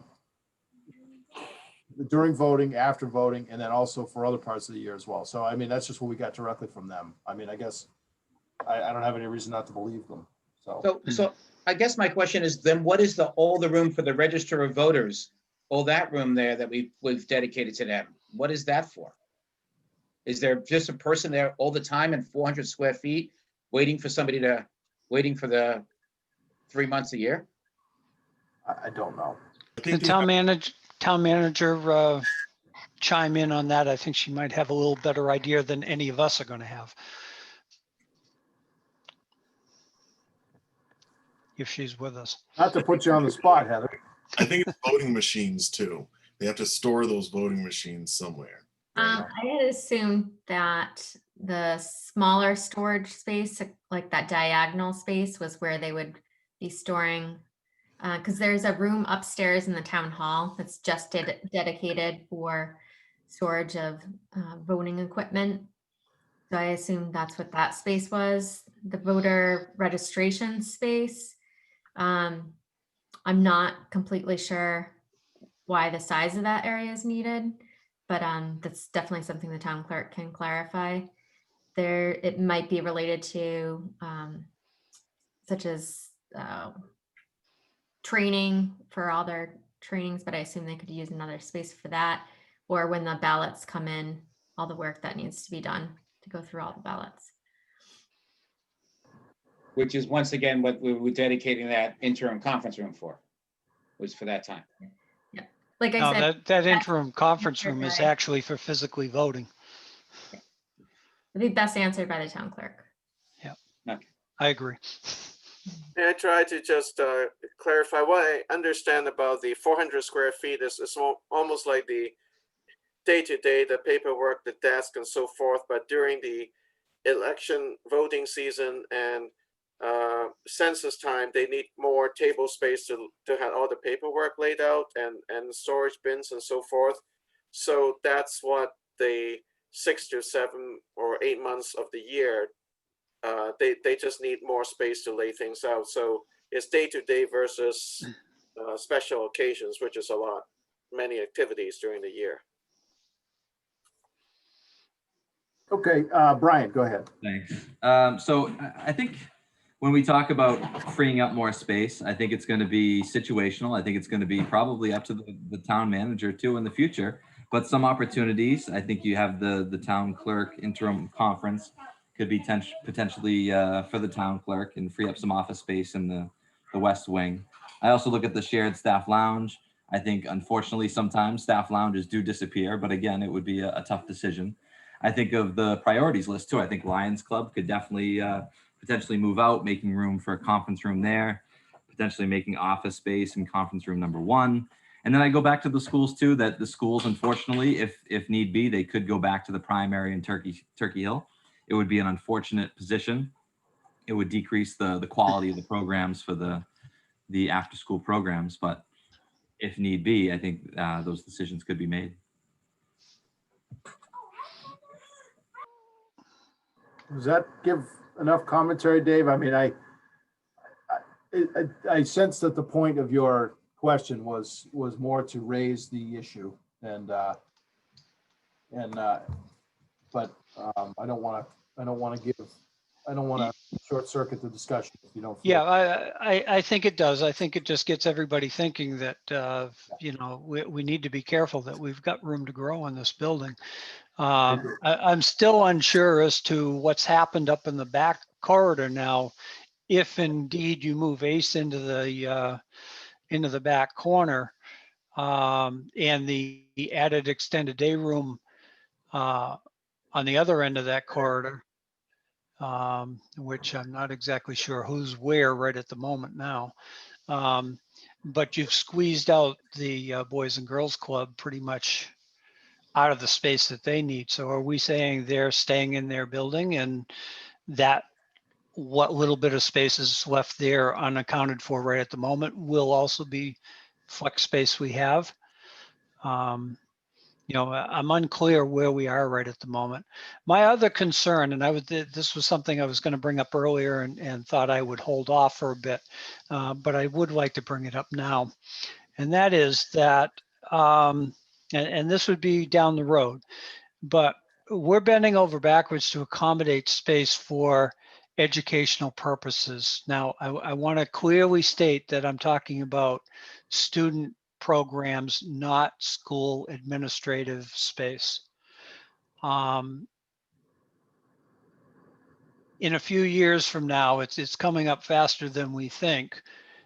We're going to be looking at either a major renovation of Turkey Hill Elementary School or a build out of a new school. What's to say that all of this space that we're dedicating to educational programs in TCP won't end up in that new construction, and then we have 7,000 square feet or whatever the square footage is here vacated? Well, I can So I'm just speak, throwing that out there as, we could potentially be. Go ahead, whoever it was. that's a good comment, but I think that might, I have two comments on that. One is that I think that might play into future expansion needs of this building. If in a project that is, a Turkey Hill project, if there was a way to put some of those spaces in there. But I'll also say that those projects, when they're funded by the state, things that aren't deemed necessary for the program of the school that you're serving, funded completely by the town. So when the MSBA figures in their matching percentage, they pull out all those kinds of things that are considered ancillary to the actual program of the school. And it's a real complicated discussion that happens over years and things, but you might end up moving those into a new building might actually cost you considerably when you think of it that way, because Under that scenario, the ACE program would not be pulled from that because that is a school funded, town funded program. But I understand what you're saying about the other. I just say it, my experience serving on the middle high school building. Yep. Project was that the state really takes a hard look at things that can be funded and things that can't be funded, and you'd be amazed at the things that can't be funded. So, and where they can't when I say can't be funded, where the state will not share their percentage. So right, so they can be built, but they won't put their percentage correct into that cost. Correct, and that's why when our state percentage of 60%, that in real time that turned into 50%, right? When you work it through the MSBA math equation, complicated spreadsheets, it effectively the whole project turned it in. So I caution that that's a huge discussion. I mean, it's a very good valid point, and there certainly might be ways to get things over there, but it at this point no one has any idea what we'd be doing to that building whether it be renovating it, building new, when it will happen. So, I mean, it's hard to, I think it's hard to let that play into the discussion at this point. I do think, as much as we probably don't want to do it, we have to have a discussion about the Boys and Girls Club.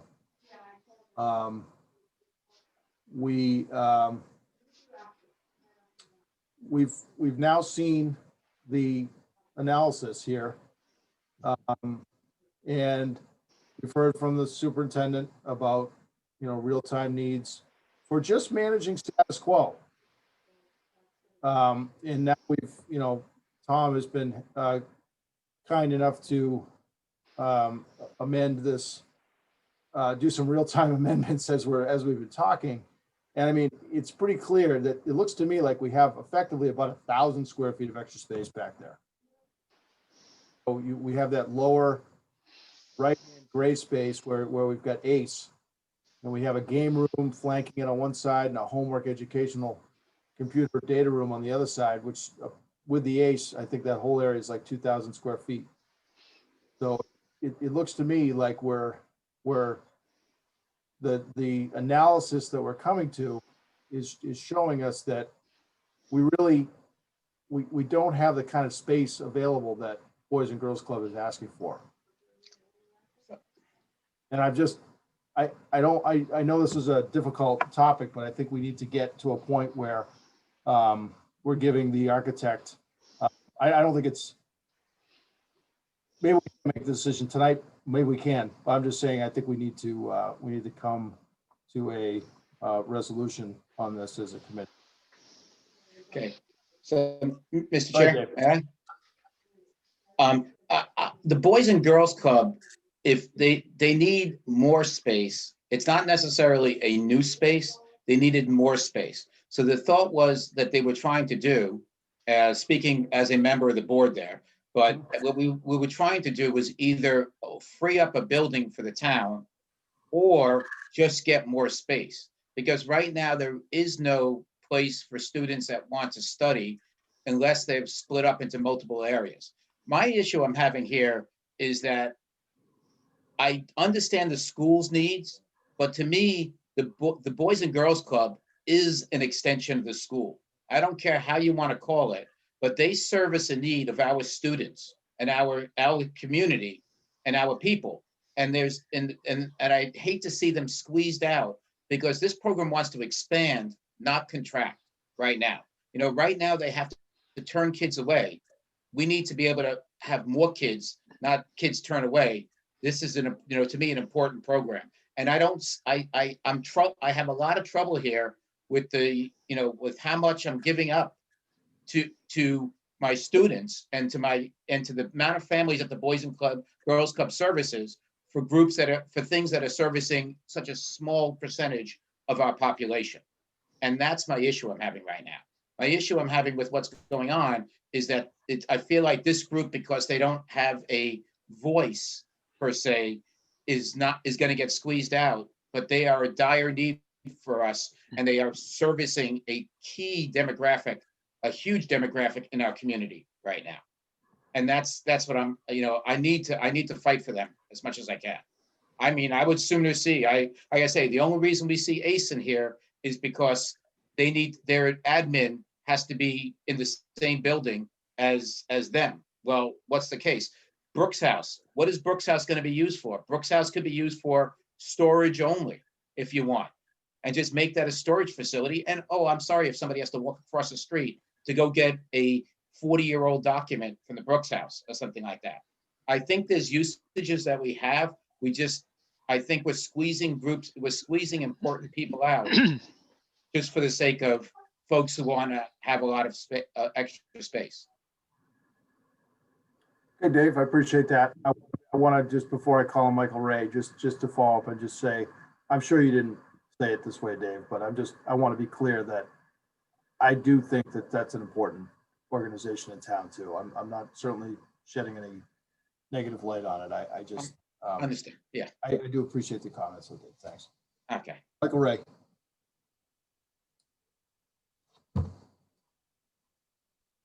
I agree with you on that one as well, Mr. Roy, that I think the Boys and Girls Club is really important to have. You know, I mentioned before I grew up in Lunenburg, and we all went to the library because there wasn't any place for all of us to go, and we were always getting kicked out because we were making too much noise. So, you know, it really, having a Boys and Girls Club is a really mission critical. But I think that we have to have the unfortunate conversation of the must-haves and the nice-to-haves. And, you know, in order for parents to be able to get their kids to and from school, they must have a space that can accommodate their work lives. And that is the extended day program. To me, that's a must have. It facilitates people being able to stay in town and be able to maintain employment.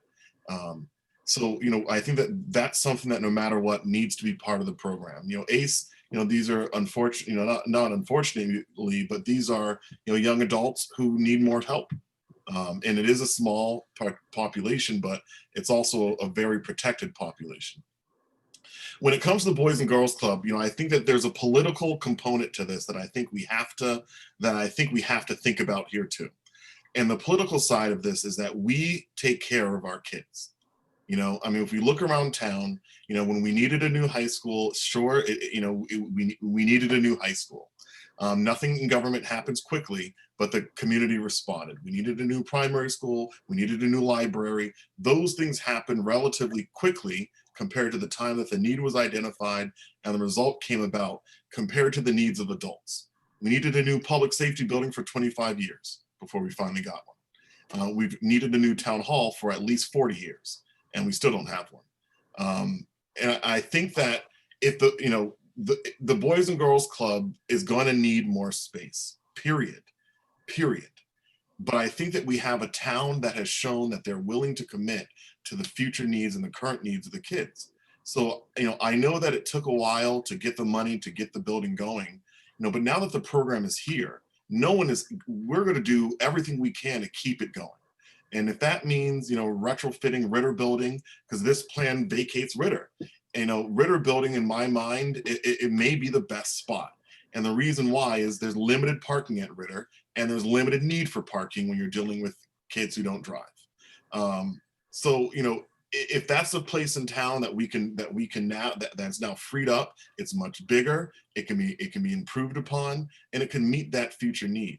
But I do think the result here is unfortunately that the Boys and Girls Club, that there's just not enough room here for them.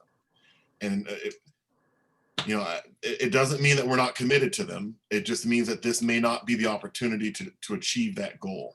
But certainly, my opinion is there is no way that any of this passes town hall unless we also at the same town meeting, there's no way this passes town meeting unless at the same town meeting we have an article that creates a new committee to explore how to repurpose the Ritter Building. Just as we've done this with this one, that, you know, to me, the two are connected, because I think that we have a lack of appetite in the town now to have these vacant buildings standing around. So I do think that the needs of the Boys and Girls Club will be met. Unfortunately, this doesn't seem like this is the way to do it. Okay. I'll ask if Brian has anything. Thank you. Yes. I feel like we've heard a lot from the Boys and Girls Club supporters. I feel like they do have a voice. I've heard a lot of their voices. I think, and a good analogy would be to take off the name of the Boys and Girls Club and just think of the supports that we have. We look at all the different age groups. Are the 1-year-old to the 3-year-olds getting a dedicated space? And it is at the community links. When we look at the after school supports for older kids, they have that space in the Boys and Girls Club. When we look at the younger students, do they have a space available? And that is in this building, the extended day. That way they have.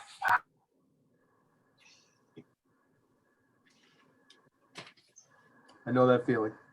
Sorry, I gotta go for a walk. All right. So I feel like the younger students now have the space in the extended day area, and they're not in a shared space. It would be like if we were asking the older kids to share space in the high school classrooms, because we don't have space for them. They have a dedicated space in the Boys and Girls Club.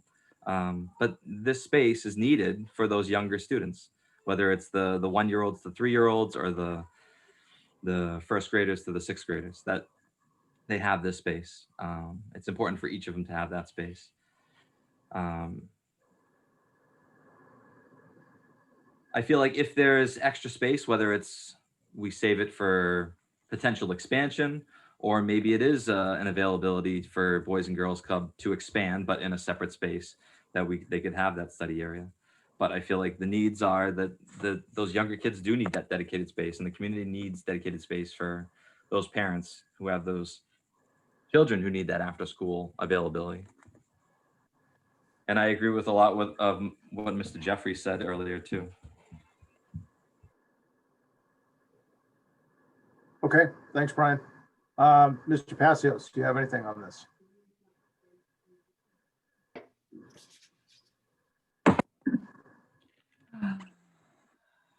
Dave, I don't have video or audio for you, so I can't tell if you're trying to speak or not. Sorry about that. I forgot to turn everything back on. I've That's okay, no problem. moved away temporarily. I was prepared to make a motion to move this in a particular direction, but I think now, assuming we're going to have another meeting in the very near future, I think it should be an agenda item in the realm of deciding one way or the other whether You know, I think you're right. I think you're right about that. I don't think it's fair to have that publicized. right. I guess I kind of agree with you there. Yeah, I'd like to give the architects the direction tonight, but I don't think I don't think it's appropriate. Does that mean that what you're suggesting, is to kind of look at an extra room? Because it looks like, based on this design, that there's 2 rooms here that have been broken into 3 to create game room, what we have ACE now, and homework education. So are you saying, just so I'm clear, that we still have 1 extra classroom over here and we just don't have a purpose for it yet? Is that what we're saying? Or rather, that 1 extra classroom is still committed to Boys and Girls Club? What you're putting storage on is still Boys and Girls Club? Yeah. See, I think we're still short in the program on storage. I mean, I think Tom can speak to that better than I can, but I think we're still searching for some space for part of the program, aren't we? If we don't take up all of that space that was committed to Boys and Girls Club. I thought the storage was going to be the stage and above the stage. We talked about 1,300 square feet on the stage and above the stage. And if that's all town storage, fine. To me, like I say, I still have trouble because I'm sitting here with the Brooks building, and the Brooks building is going to be sitting there for many, many years to come. And I have trouble with not using that. It's being used for 100% outside of our purview. I understand that, but it's another vacant building. What are we going to, and that's a vacant building that nobody in their right mind would want. So, what are we going to be? We have to have these answers. Otherwise, town meeting is going to laugh at us. I think we need to stop letting the schools give us buildings. I mean, I hate to say that, but I mean, the vacant buildings we have, I mean, they're school buildings. They're vacant schools. Yeah. And I think we need to have a better plan in the future before the schools turn over a building to us, of having a disposition requirement. Because, it kind of puts us in this bind where we have these vacant stuff sitting around and going bad, and no plan to do anything with them. And I hate to, and I certainly understand where Dr. Burnham's coming from, and it's not her problem, but it's a little bit, it rubs people justifiably the wrong way to then come back and say, but we really do need these buildings for school purposes. Right. And Mr. Jeffries, I agree 100%. The other side of this is, like I say, I look at it, and maybe on your earlier comments, I know you mentioned the Ritter, but maybe for the Boys and Girls Club, Town Hall becomes the extension. It's closer to the club. And what else is ever going to use Town Hall? There is absolutely no parking for Town Hall. At least the Ritter has 5 spots, 6 spots, 7 spots. There's nothing that's at Town Hall for parking. So maybe that's a perfect location for the Boys and Girls Club to expand to. I don't know, gives them, so I know there's options, but unfortunately I know it's out of the scope of this group, but I feel like the only way we're going to get the town to go with us on this is if we're addressing some of these what we think, or have some ideas for the vacant buildings at all. You know, and just having a warrant saying we're gonna have another committee. How many committees did we have to talk about patios? You know, how much money did we spend already on this building just to get to where we are today? Type of thing. And that's not fair to the town people. So, you know, I'm, you know, like I say, I look at the demographic, and for those of you who have two, you know, who are us who have had two kids, two parents, adults working, the Boys and Girls Club was a necessity in this town. It wasn't a nicety, it's a necessity for many working families, because, you know, if your kid's not playing a sport, or if they're not you know, if they're in that 8th, 9th, you know, 8th grade level, where do they go? Type of thing. You People know, are going to say the same thing about the extended day program, especially because those kids, they can't stay home by themselves. Those aren't the kids who can stay home. They're 9 and under, and they can't stay home by themselves. Brian, agree with you 100%. I 100% agree. I think the extended day, having those rooms, having that space is there. It's, you know, it's some of the other ones that I'm having trouble with because of the small I'm dedicating 1,000 square feet to a very small population of this, you know, for this town right now. And that's kind of where I have a tough time, where I'm dedicating a room, I'm taking away community rooms to service 12 people or something like that. So again, I look back at that. Okay, are we taking care of the 1 to 3 year olds? Yes, we got the community links. Are we taking care of the grades 1 through 6? Yes. And then what about grades 7 through 12? Yes. What about the postgraduate, or the students who are 19 to 21 who are still getting services? That's that population. We need to take care of all of our populations, and that program takes care of that, rather than sending them outside of district for an increased fee. All right, Dave Passios. Yep. Thank you.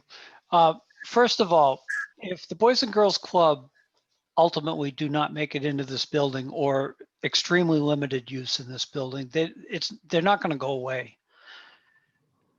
Their program gets held to the size it is for the time being until the town finds a solution to give them more space, or they're able to expand into one of the 2 buildings that potentially this project vacates. Secondly, it occurred to me a few minutes ago that I believe it was either at the last meeting or the one before it, that we already voted and gave the architects a direction to lay out the building and the uses and the space need without the Boys and Girls Club. And if there was small spaces available for quiet study areas, then we would offer those to them. So I'll have to probably listen back through the tape again, but I believe we've already made that decision. That's my recollection as well. Right, and I was actually surprised to see how much space was still dedicated to Boys and Girls Club when I saw this original footprint plan come out this week. I did as well. Well, I think we rounded out some of that issue with the school department, you know, stating definitively that we needed the 6 rooms there tonight. So I think we should be on the right track with that. So I think the direction's already been given to the architects. We just need to reiterate that that's already been decided. Yeah, and that's fine. And but let's put this on as an agenda item, because I think it's fair.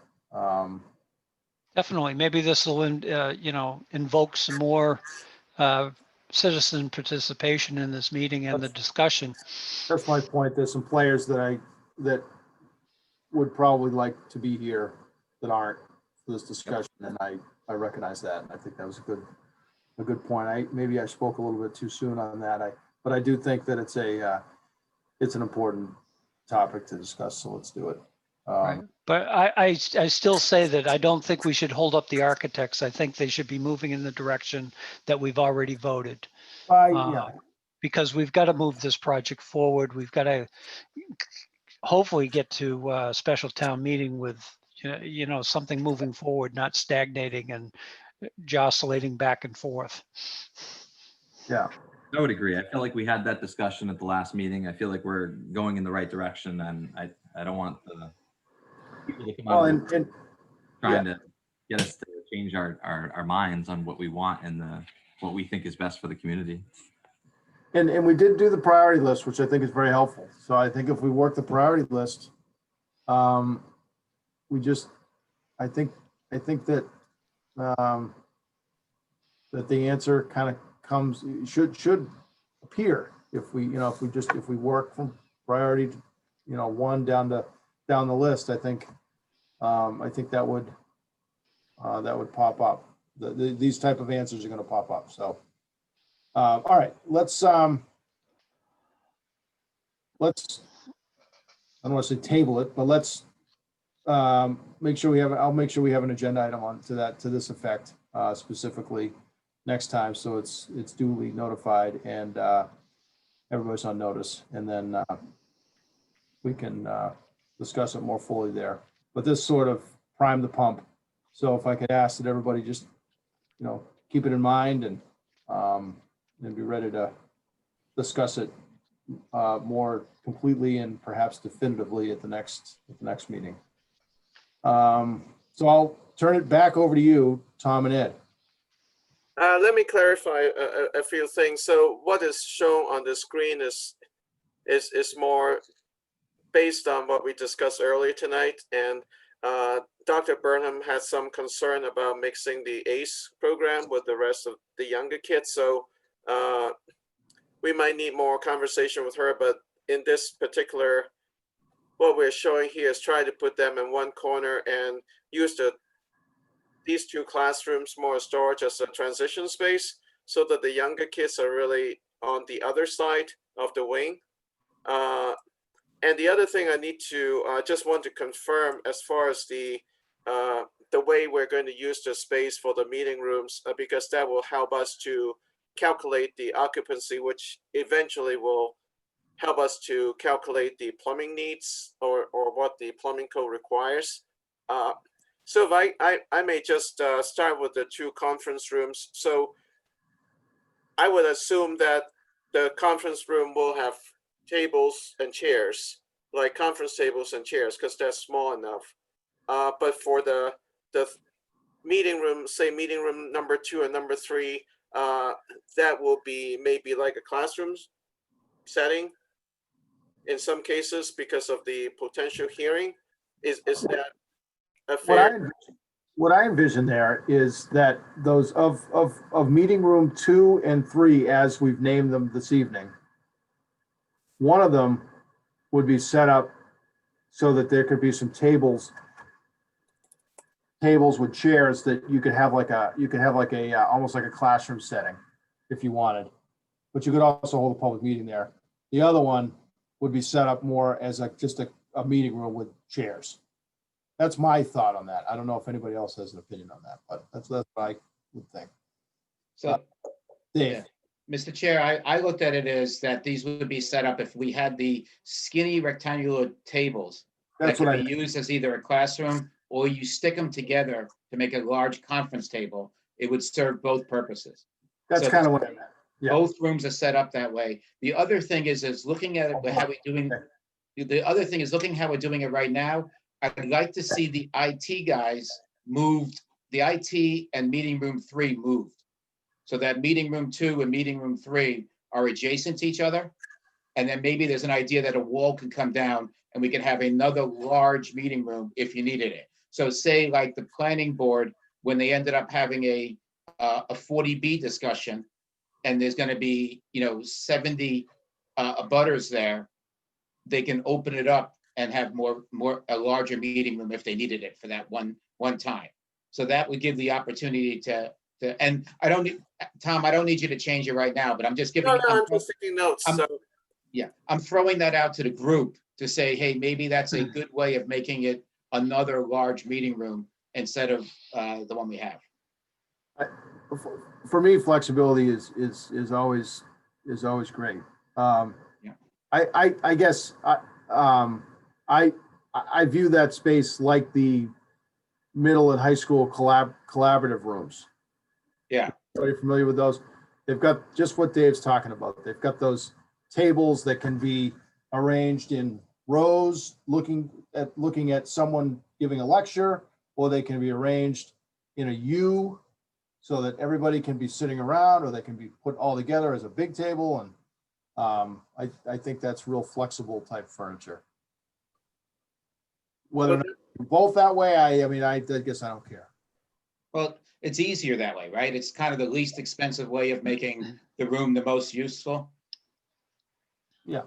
I My concern would be some of the more contentious meetings where Right. you're trying to have if two meetings are happening at the same time and one is a conservation meeting and everyone's pissed off from Lake Shirley, you really can't have a meeting next door. And so having that office space between may allow you to have a more functional meeting. Okay. Yeah, that's good too. Point well taken, so. That's Yeah. true too. Yeah. Not that that ever happens. Yeah, but they have those meetings in 400 square foot rooms. So, you could use Yeah, a they conference do. room for that, and Yeah. they could beat each other over the head. But I didn't say that. Need to bolt the chairs down. Sorry, I've only had 3 people from the public in 10 years show up to one of my green committees. So I don't really know what it's like to have a full group. Yeah, but you've had a room full of zoning board of appeals. I'm just kidding with you. I'm kidding with you Oh. guys, please. I do understand. So Yeah. let me just clarify. So for both meeting rooms 2 and 3, we'll have the tables and chairs set up for flexibility. Yes. And then meeting room, Tom, real quick, does that radically affect occupancy when you introduce tables like that, or? which is good. Tables we're supposed to have, we're using 15 square feet per occupant. If it is just chairs, it's 7. So you're So going it's to double.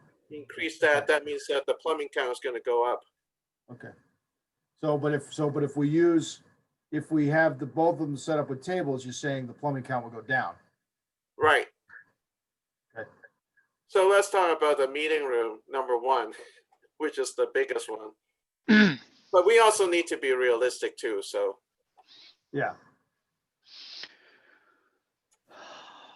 So how do you see that being used most of the time? Would that be rows of chairs? I see it empty 75% of the time. Well, 90. I see rows of table. I see rows of chairs, even the table and chair type of concept, same table and chair concept. Okay. But, I think because, the second floor of the town hall is the model that I think we're going off here. right. And that would be rows of chairs with a committee table at the front of the room.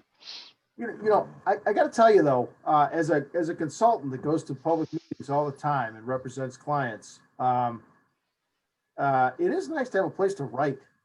So maybe Yes. think of a hybrid, and not a lot of town halls have that. So I have my yellow pad in my lap, trying to furiously take notes, or I have my laptop or whatever. I mean, you can almost consider like a hybrid in those type of rooms where, and to Dave Blatt's point, those type of tables are flexible. So you could decide later on, oh, you know what, I just want to have a couple. I want to have one row of tables in the front or in the back and chairs in the front. I mean, I think you could do a lot of different flexible arrangements with it. My thought. Now, the maximum occupancy in that room was if you were to have a community dinner that was well attended. I would think that would be your maximum numbers, unless you have a meeting where everybody's in chairs and there's no tables set up. The other thing that I thought about earlier that I didn't bring up, but I meant to, is I mean, this might be too nitty gritty at this point, but I've been in meeting rooms that have hard floors, whether it's laminate, linoleum, hardwood floor, and you can't hear a thing because acoustics in the room don't work. So flooring makes a huge difference. And if we're going to be using this so carpeting makes a huge difference in a public meeting room because it just deadens the sound. But if we're going to be using this for a cafe type setting, carpet and food don't go well. They play well together. So, that's an interesting question as well in that multi-functionality of that space. So So, Mr. Chair, I look at it as that maybe the acoustics for the ceiling need to be addressed more than anything else. Yeah, Make maybe sure that, there's no way around it. you know, there's somewhere you put some sound deadening equipment up, you know? And I'd almost guarantee that all of that roof, ceiling material is going to need to be removed anyway. Right. Yeah, I'm not an acoustical expert, but I just know that like the town of Boxborough just did it. They did a beautiful meeting room. I can't remember if it was hardwood flooring or not laminate, but vinyl plank. And I mean, you just couldn't hear anything. And they had to buy, I don't know what they bought, some acoustic, just like you said, they had to put retrofit some acoustical. So anyway, I'm just saying, it's a pretty big concern. It's noticeable. So.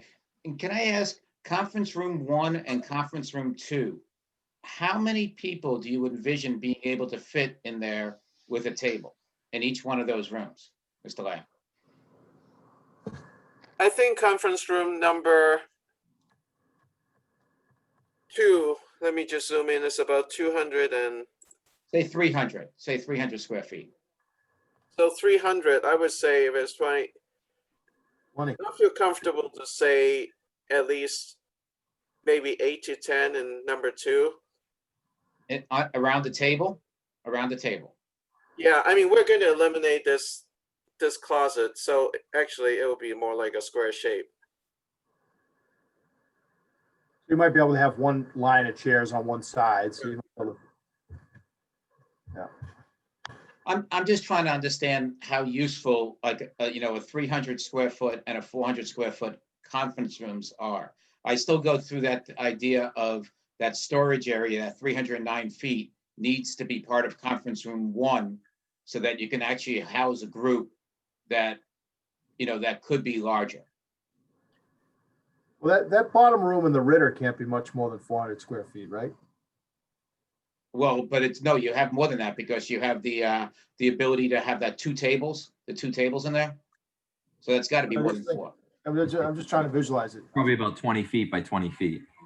I think it's longer than it is wide, but maybe it's 500 square feet, but it's not significantly bigger than than conference. All right, guys, I'm just, like I say, I'm just trying to make sure that, you know, when you have a group, that we have enough people in these things. Yeah, no, I get it. You know, I don't want to have a small conference room, then we can't, you know, you have no conference room for the town if they want to have 12 people in a conference room, type of thing. Yeah, well. I think if we make some sort of a quick adjustments here, if we put in 100 square feet for the storage, put the town clerk storage over here, this becomes general storage. We move this storage back to that location, then we can expand this to conference room number 1 can now be much bigger. Yeah. That will solve the problem. And then when we look at all the toilet issues, we might be able to create more space. All right. So it sounds like, if I may do a quick recap, that we did talk about some spaces that can be converted to offices in the future. And then we essentially resolved some of the after school program for the school. So what we would like to do is to clean this up and need to make sure Dr. Burnham agreed on this location for the ACE program. And we would propose, in order to move the project forward, that if we were to submit a new plan, that would be the schematic design, and we can move on to detailed design after that. So if we submit a new plan by the middle of next week, if we may get some sort of a sign off from the committee. So, I'm sorry, one question for the committee. If that conference room 1 was expanded to that new figure, that 700 square feet figure, do we need meeting room 3 still to be that size, or could I leave ACE there and leave the room at the end for future expansion. Or for now, it could be a study hall for boys and girls or whatever. That type of thing. So would that be, and this is directed more towards Mr. Jeffries, because he had made that first comment about meeting room 3 and needing a 3 larger rooms. Would 700 square feet be enough for a 3rd meeting room? I'm inclined to think that meeting room 3 is going to be needed there. That, you know, enlarging that conference room, to me, it really, I don't know if it's big enough to account for there being a meeting with people in attendance. You know, that's my real concern is to always be mindful of the public, and assuming that, you know, people are going to be more engaged in government as we go forward. Less. That's right. Come on now. Come on. Sorry. I do have another question though, as you bring this up, because I'm wondering about these student toilets, and I didn't go to this school, so I don't know where the actual current bathrooms are. But are the areas identified as student toilets currently toilets? Yes. Okay. All right. All right, and Mr. Like I said, I just was looking for the opinion on that. I'm okay either way. I was just trying to figure out, you know, how much we needed in this thing, and, you know, trying to leave more for future expansion, and as well as accommodating the idea of ACE being away from everything. But I kind of like the idea of all of the school stuff is in that top corner, and they got to work it out, type of thing. So this way, the ACE and all this after school folks can be blocked from the rest of the building. Yeah. With those doors that are already there. So that does make sense in the long run. Yeah. Separate the public space from the, you know, public meeting space from the rest of the building. Yeah. Well, yeah, or separate the school space from the rest of the building. Yeah. Well, I mean, right. It goes vice versa, I guess. I was thinking of it more when you have public hearings at night, you don't want people wandering into the school or the town administrative wings. Right. So consolidating that, moving the ACE out of there would help that. Okay, anybody else? The only other thing is what you guys were talking about before with bumping IT down the hallway would secure the IT. You could potentially secure the IT department also, because you'd have 2 conference rooms in the front end of that corridor, and then you could secure the corridor from the beginning of IT all the way back. Just something to throw out there, but we don't need to shuffle this thing too many more times before we land on a project. Okay. Go ahead, Tom. So is the consensus to meeting room number 3, is it going to stay here, or is there a consensus that IT should move up so that? What do you think? I think the consensus is to leave it as you have it. Yeah, Okay, great. I think division is probably better. Because if you can't, you flexibility is going to sacrifice on soundproofness. You know, you put a flexible barrier in there, and it's not going to be soundproof at all. Yeah. So, and I think those rooms are going to be. I think we're going to find that it's going to be a significant upgrade. Having 2 meeting rooms of 1,000 square feet plus the 2,000 square foot one, I think we're going to find that's a pretty good upgrade. And I think increasing that conference room 1 space is going to be good for the town side, because I'm just thinking if Heather calls a department head meeting, I'm guessing she's got 12 to 14 people. So you're going to need a room of that size to meet in with that type of a group. Yes, but then again, Dave, the public meeting rooms would not be used during the day. So, you know, those are nice spaces for that kind of meeting too. I don't know. I agree with you. I think probably bigger is better. And then down the road, if we find that we don't need that much space, or maybe we'd rather have 2 small conference rooms, and then we could just subdivide it. Right. We also have meetings with other communities, whether it's the, different departments meet with other towns and other governmental agencies. So I do see a value in Dave and Mr. Blatt's suggestion to increase that conference room size. Okay, great. Couple other, You can always grab storage later if you needed it. just jumping back to the space between conference number 1, meeting room number 1. Did we decide to have a wall for storage? Like, No, I thought we talked about having, if you do the proper storage, if they looked at the storage and maximize the storage space, that using the stage and the storage above the stage was going to be enough, which should be enough. Dave, I think what he's concerned about is storage of tables and chairs from meeting room 1. yeah. Oh, meeting room 1, yeah. Yeah. There's some area to block them, put them out of the way. So we're going to put a wall here. Well, I looked at it the other way. I would say leave the double doors and put the wall the other way. Put the wall where the green line is with the arrows. Yeah. Put the storage along that corner and wall. That sets better in my mind than across the way it is now, parallel with the hallway. Because then it dedicates it to the meeting room and it gives you the double door entrance where it presently is, or Something like this. depicted. No, keep the rectangle.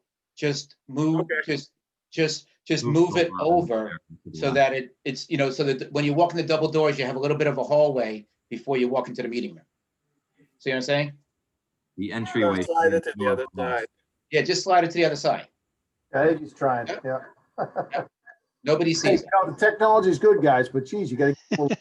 I'm playing now. It's getting okay. And is the timeline okay if we submit a revised plan by middle of next week and get some sort of a sign off? I guess we also need to talk about next meeting.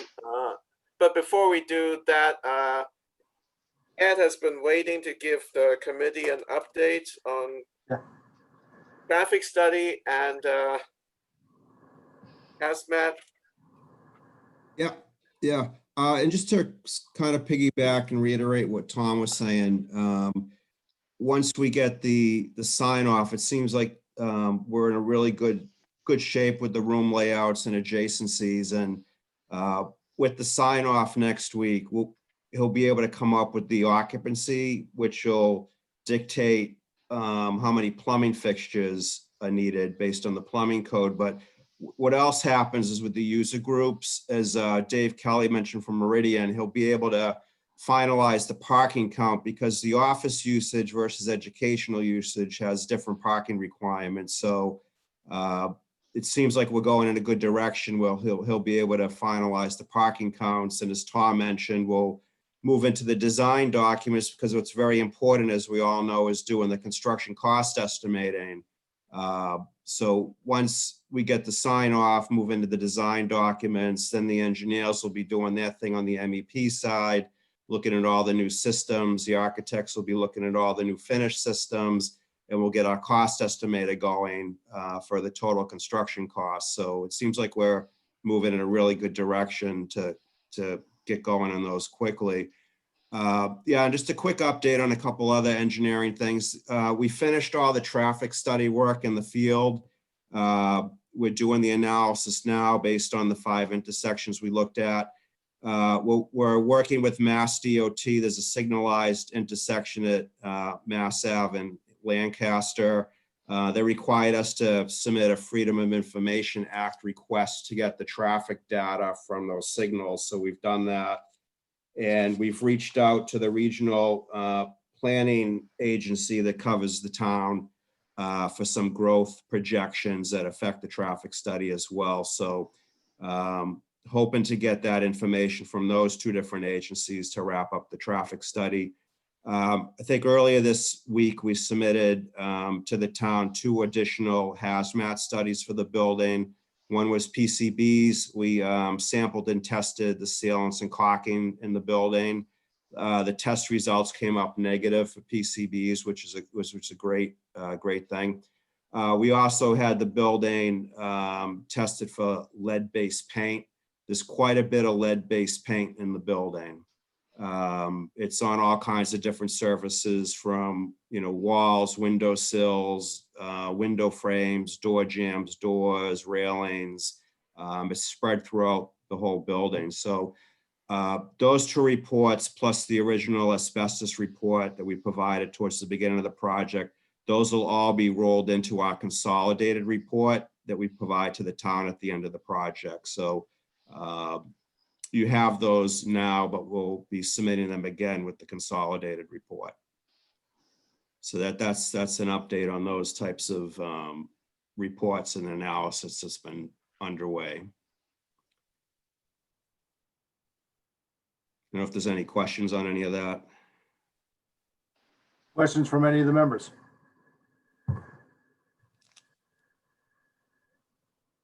Doesn't sound like it. I guess, does anybody care to comment on the suggestion that by both Tom and Ed, that they're going to get us an updated plan by next week, and have asked us if we think that we will be in a position to vote sort of one way, to sort of give them the nod to the next level after that point. We should talk that through. This is Brian Layton, and I think if the superintendent has confirmed that the layout is fine, then I'll be accepting. Yeah, I'm really personally, that's what I'm thinking too. I'm going to be really interested to hear that all the whatever input we've been getting from folks, certainly the town manager, the superintendent of schools, and I'm a little unclear of whether we were getting more granular than that with the various departments. But I'd be certainly looking to make sure that those folks are satisfied before I'm going to be willing to finally sign off. But I personally believe that we are very, very close. I think this is a real good plan before us, and that we've done some I'll call it fine tuning this evening. And so I personally think I agree with Brian that if we have sign offs from those folks, that I think that it's very likely that I'd be ready to move this thing forward. So what I would propose is to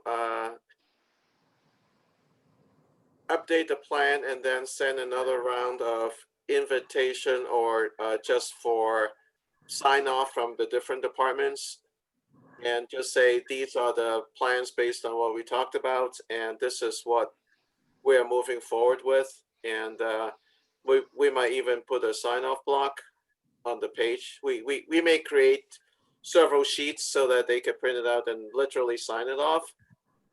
If it might take a little bit more time, but usually when people have to sign something, they're more committed to it. Yeah. I recommend that our employees have been waiting a long time to have a better office space. And I think they know that we have a town meeting coming up and that we need to have a decent plan to present. Not that they're getting approval, but we need a decent plan to present.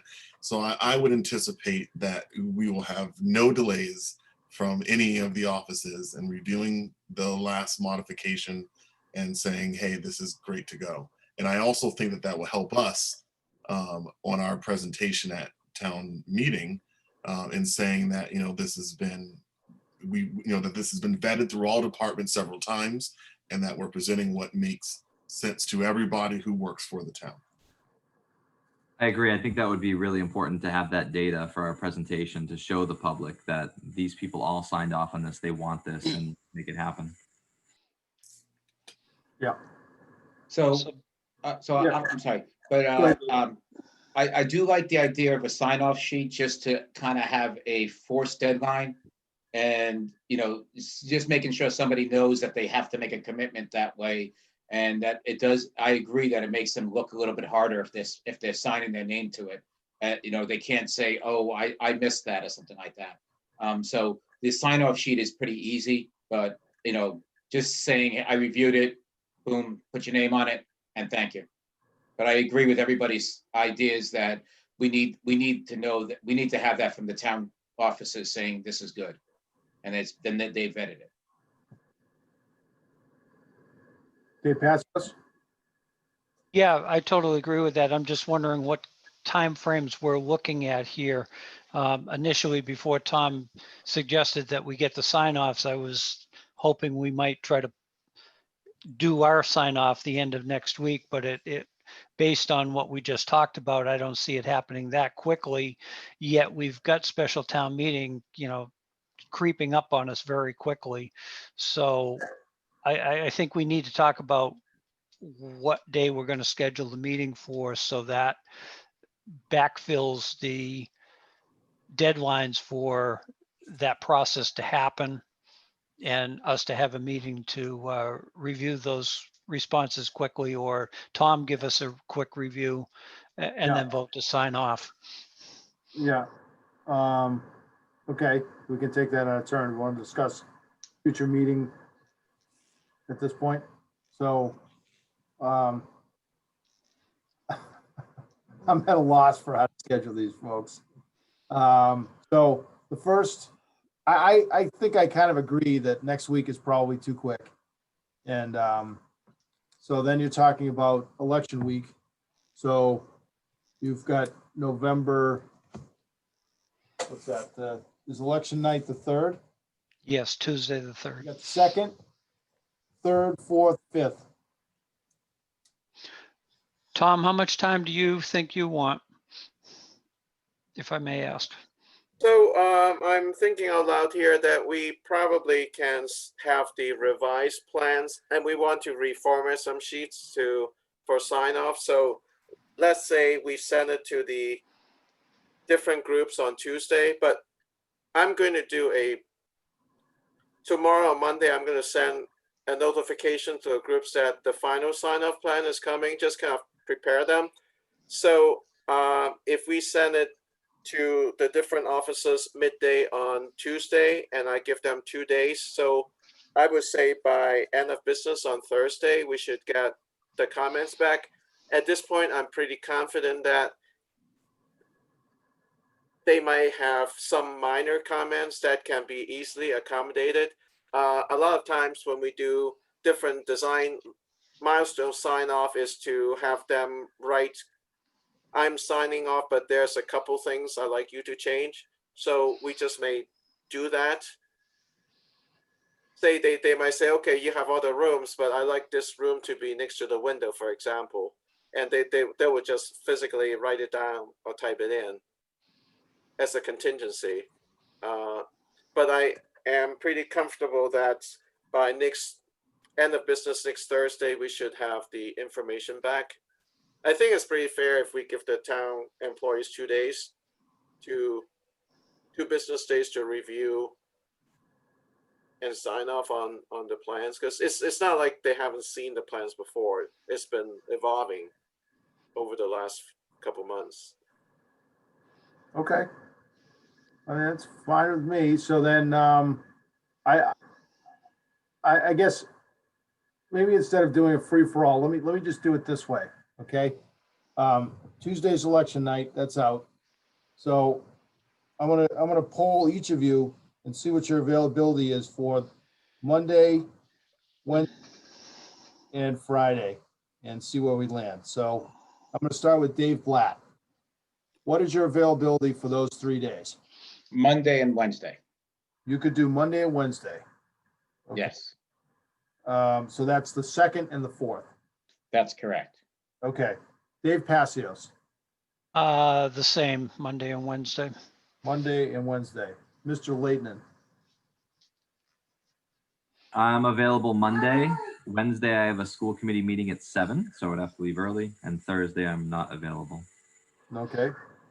And Mr. Jeffries, Available Monday at 5:30 until 7, and then on Thursday. Yeah, you can. probably a shorter meeting, to be quite honest with you. Yeah, if we keep the agenda tight, we could have a very quick meeting. Okay, so you said Monday until 7, and which other day? Thursday. Thursday. And I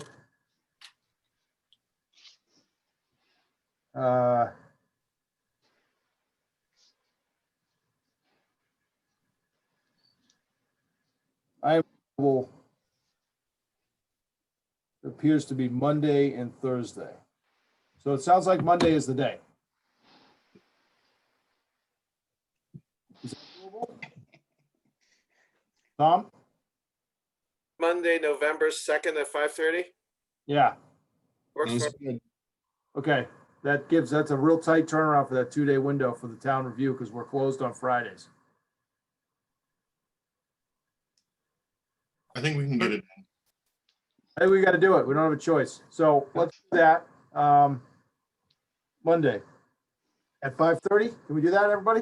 We got it. Okay, I say yes. Monday at 5:30. Good. While we're on that topic, that's the second. Town meeting is the 17th. Do we think we need? I know, Tom, you wanted to talk a little bit about town meeting tonight. Do we think we need to dedicate a period of time just for town meeting prep, or what?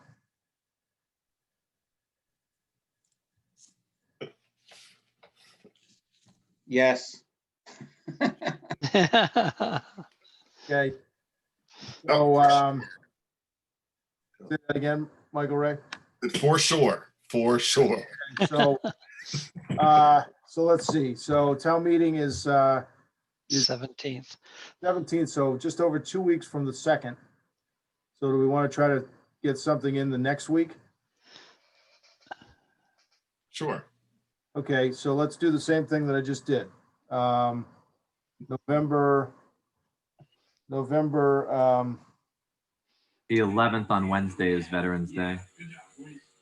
okay, thank you. So Conflict for anybody. we have 11/9, 11/10, and 11/11. No, 11/12. Monday, Tuesday, and Thursday.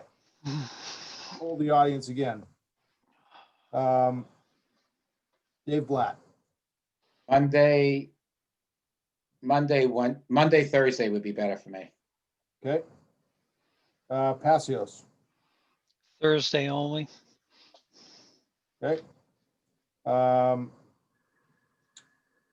Brian. Monday only. And Michael Ray. Monday at 5:30 and Thursday. And Thursday. And Thursday. Yep. And for me, I have things that week, I believe.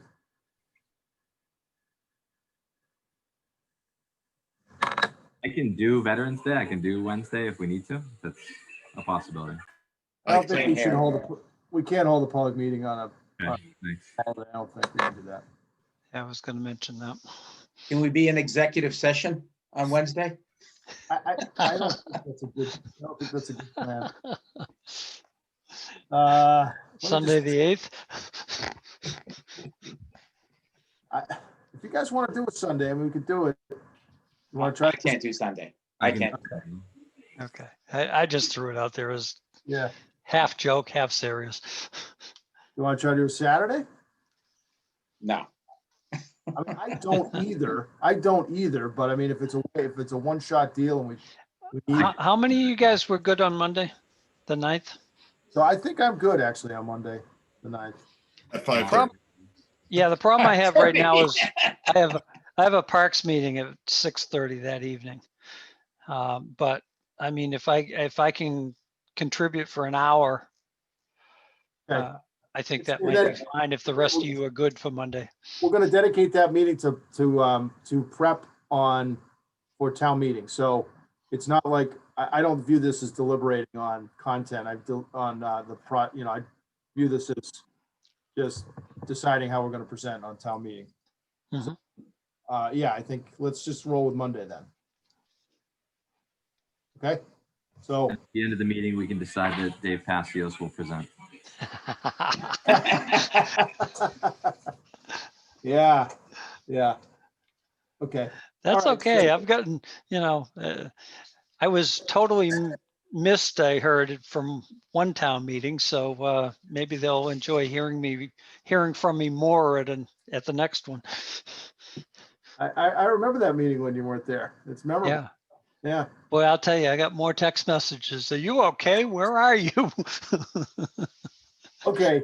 So Tom, did you want to talk about anything relative to town meeting? Because do you need more time than between the 9th and the 17th to get your ducks in a row if we decide we want to put the whole presentation on your shoulders? I feel a pressure right now. So do you want to talk about what we might be expecting from you tonight? Floor plans, because Yeah, I think, that's what we have at this point. I don't, yeah, I'm definitely thinking we want some presentation boards. We probably want to have a presentation by you on a PowerPoint. So, just to go over the building with folks. This is going to be a great opportunity to share it on the big screen on the, and I do big in the auditorium. So I think, and it doesn't have to be anything really long or elaborate. I'm thinking like maybe 5 to 10 minutes. You just go over what we've come up with. And I think that speaks more effectively coming from you guys than it does from the board. And then we'll talk about, clearly we'll give the introduction and we'll be there for answering questions and things like that. And we'll talk more about that as members of the board. But I think if you could kind of prepare along that line. Does anybody disagree with me there, or? I agree, Mr. Chair. I would look at it as like having a storyboard of the floor plan outside. So as people Yes. walking in can kind of look, or even Yep. a handout to hand to them so that they're not concentrating on the presentation. They had a chance to review it before they presentation. I think both of those things would be great, Tom. And I mean, if we could do, as they're walking in, we got some boards, we got a handout on the table to go and get, packet. And then and whatever handouts you think are appropriate. And then a quick PowerPoint presentation that just bullets sort of building how where we're at with layout and things would be We good. can put the site plan in there too that has the parking. Yep. Greg, I just to mention, you might check with town manager, but I think COVID regulations are going to require that it be a packet. They won't be lined up on a table. I would double check with that. So we may need to get that literature into someone who's creating those packets ahead of time. Oh, so they don't go and pick up different. Exactly. Yeah, I believe that's required, but I'm not sure. Oh, okay. So I'll check with Heather on handouts. Okay. And Heather did, I sent her a message, she had a drop off. She did commit that if the town if the departments get the layout next Tuesday, she did commit that they will get it signed off by the end of the week. Okay, great. Thank you for doing that. Okay. Is that enough guidance for now, Tom? Is that too daunting? Is that too open-ended? No, so what we will do is on the 11th, we have a meeting on the 2nd, so we will do an outline, show you an outline of the PowerPoint Okay, great. Yep. and the graphics and everything. I mean, I'd rather have more communication with the committee before Yeah. surprise anybody. I think it might be cool to show the models that you did there. I mean, I was just about to bring that up. I'm torn as to who might be at town meeting this year and whether or not they really know what the building even looks like. Yeah. So a quick shot of the modeling might be appropriate.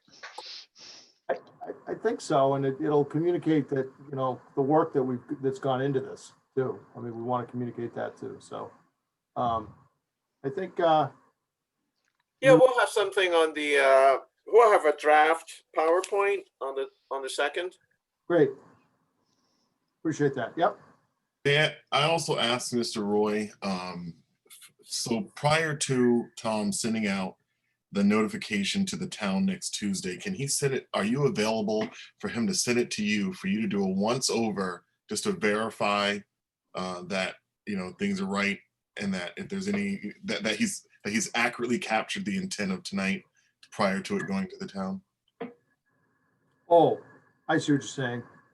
Me run it, me review the plan next Tuesday when he delivers it before he sends it to the town for final. Yes. Uh, And for us to entrust you in that responsibility. We I elect- have no problem with that. can we elect two of us? I'd suggest one other person maybe, and we put our, can we do that? Yeah. I'll volunteer to look it over as well. Is everybody all right with that? Just so it's not That's- falling one person? Yes. And Good then plan Dave in my Blatt- eyes. Dave Blatt and I can contact each other and put our heads together and come up with a correlated response. Sound good, Dave? Sounds good to me. Okay, so why don't you send it to me, Tom? And I'll send it to Dave. And then we'll get back to you, I guess by Wednesday morning. That sounds good. All right. Okay. All right. Sounds like a plan. So let me find the agenda. Our next agenda item is community outreach. I think our next big community outreach event is town meeting. Unless anybody objects, I think we can move on. Unless anybody has anything under community outreach that they want to mention. Greg, once we get past town meeting, with all the semi-finalized, that one's a good one. Yeah. Finalized footprint. Let me put it that way. I think we ought to put a media blitz out on that information, because you're only going to see what is it, 0.1% of the citizens at town meeting. Yeah. You know, we've got an awful lot of citizens that will not be there at town meeting. Yes, they'll be able to see it on YouTube, but I think we ought to disseminate as much information as possible immediately after special town meeting. All right. Well, do we want to try to do that then before town meeting? I suppose we could. Yeah, I think once we have this plan signed off, we should at least publish it to the web. We can do that. We have a web space now on the town website. And then we can discuss how we want to do this blitz you're talking about. Mm-hmm. So why don't we try to carve out a little time on the 9th to talk about that? Okay. Because I think at that point we'll have a plan. And it seems like maybe even by next week we'll have a plan. Yep. So let's No, it might be advantageous too, once we get past special town meeting, to upload the PowerPoint presentation. Yep. So that that's accessible also. Well, it might be advantageous to upload that beforehand, even if it's finalized. But I don't know if people will really check it, but maybe there's a way we can. So let's talk about that in the next couple of meetings. Let's just keep that in the forefront of our mind, because it might make sense. You know, people don't like getting handed stuff. 2 minutes before the meeting. If it's available ahead of time, that might be advantageous. So. Right. Okay. All right. Anybody else on community outreach? Okay. New business. Does anybody have any new business? This is a generic catch-all in case somebody has something that they want to say. Okay. Review and approve minutes. Dave Blatt issued minutes from October. Yeah, last meeting. Over 6th. Yeah, October 6th.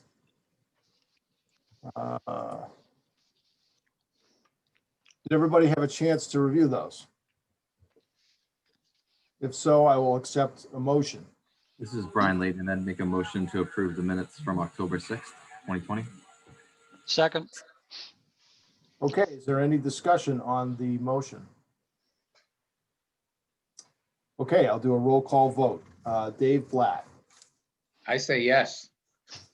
Dave Passios, aye. Michael Ray Jeffries, Aye. Brian Layton, Aye. and I for me.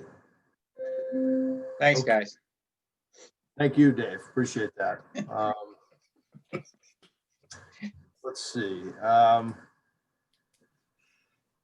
think we're nearing the end. Hold on, I just. Okay, we already did future meeting schedule, so I think we're good. Do I need to notify a meeting for town meeting? Should I do that? Or no? I would, because I'm pretty sure we'll have a quorum there. We will definitely have a. Yeah, Okay, so I'll do that. I gotta remember that. I'll do that. How does that work? I guess that we will not have to do that via Zoom, right? I don't honestly know how that works, but no, it's an in-person meeting. No, In-person meeting, but then, like when the finance committee does it, they call their meeting to order. Will we call our meeting to order? How do we do that? wait a minute, you lost me. Oh, I see, on town meeting I won't 4. have an opportunity to stand up in front of the town floor and call the meeting to order. You can request the town moderator Okay, to do that. And the only time you need to call it, it would be when we are up for the presentation. If that's all that's on the agenda. I'm gonna ask that question and Yeah. try to get an answer. And- Yep. Okay. All right. Okay, is there any public comment from the public?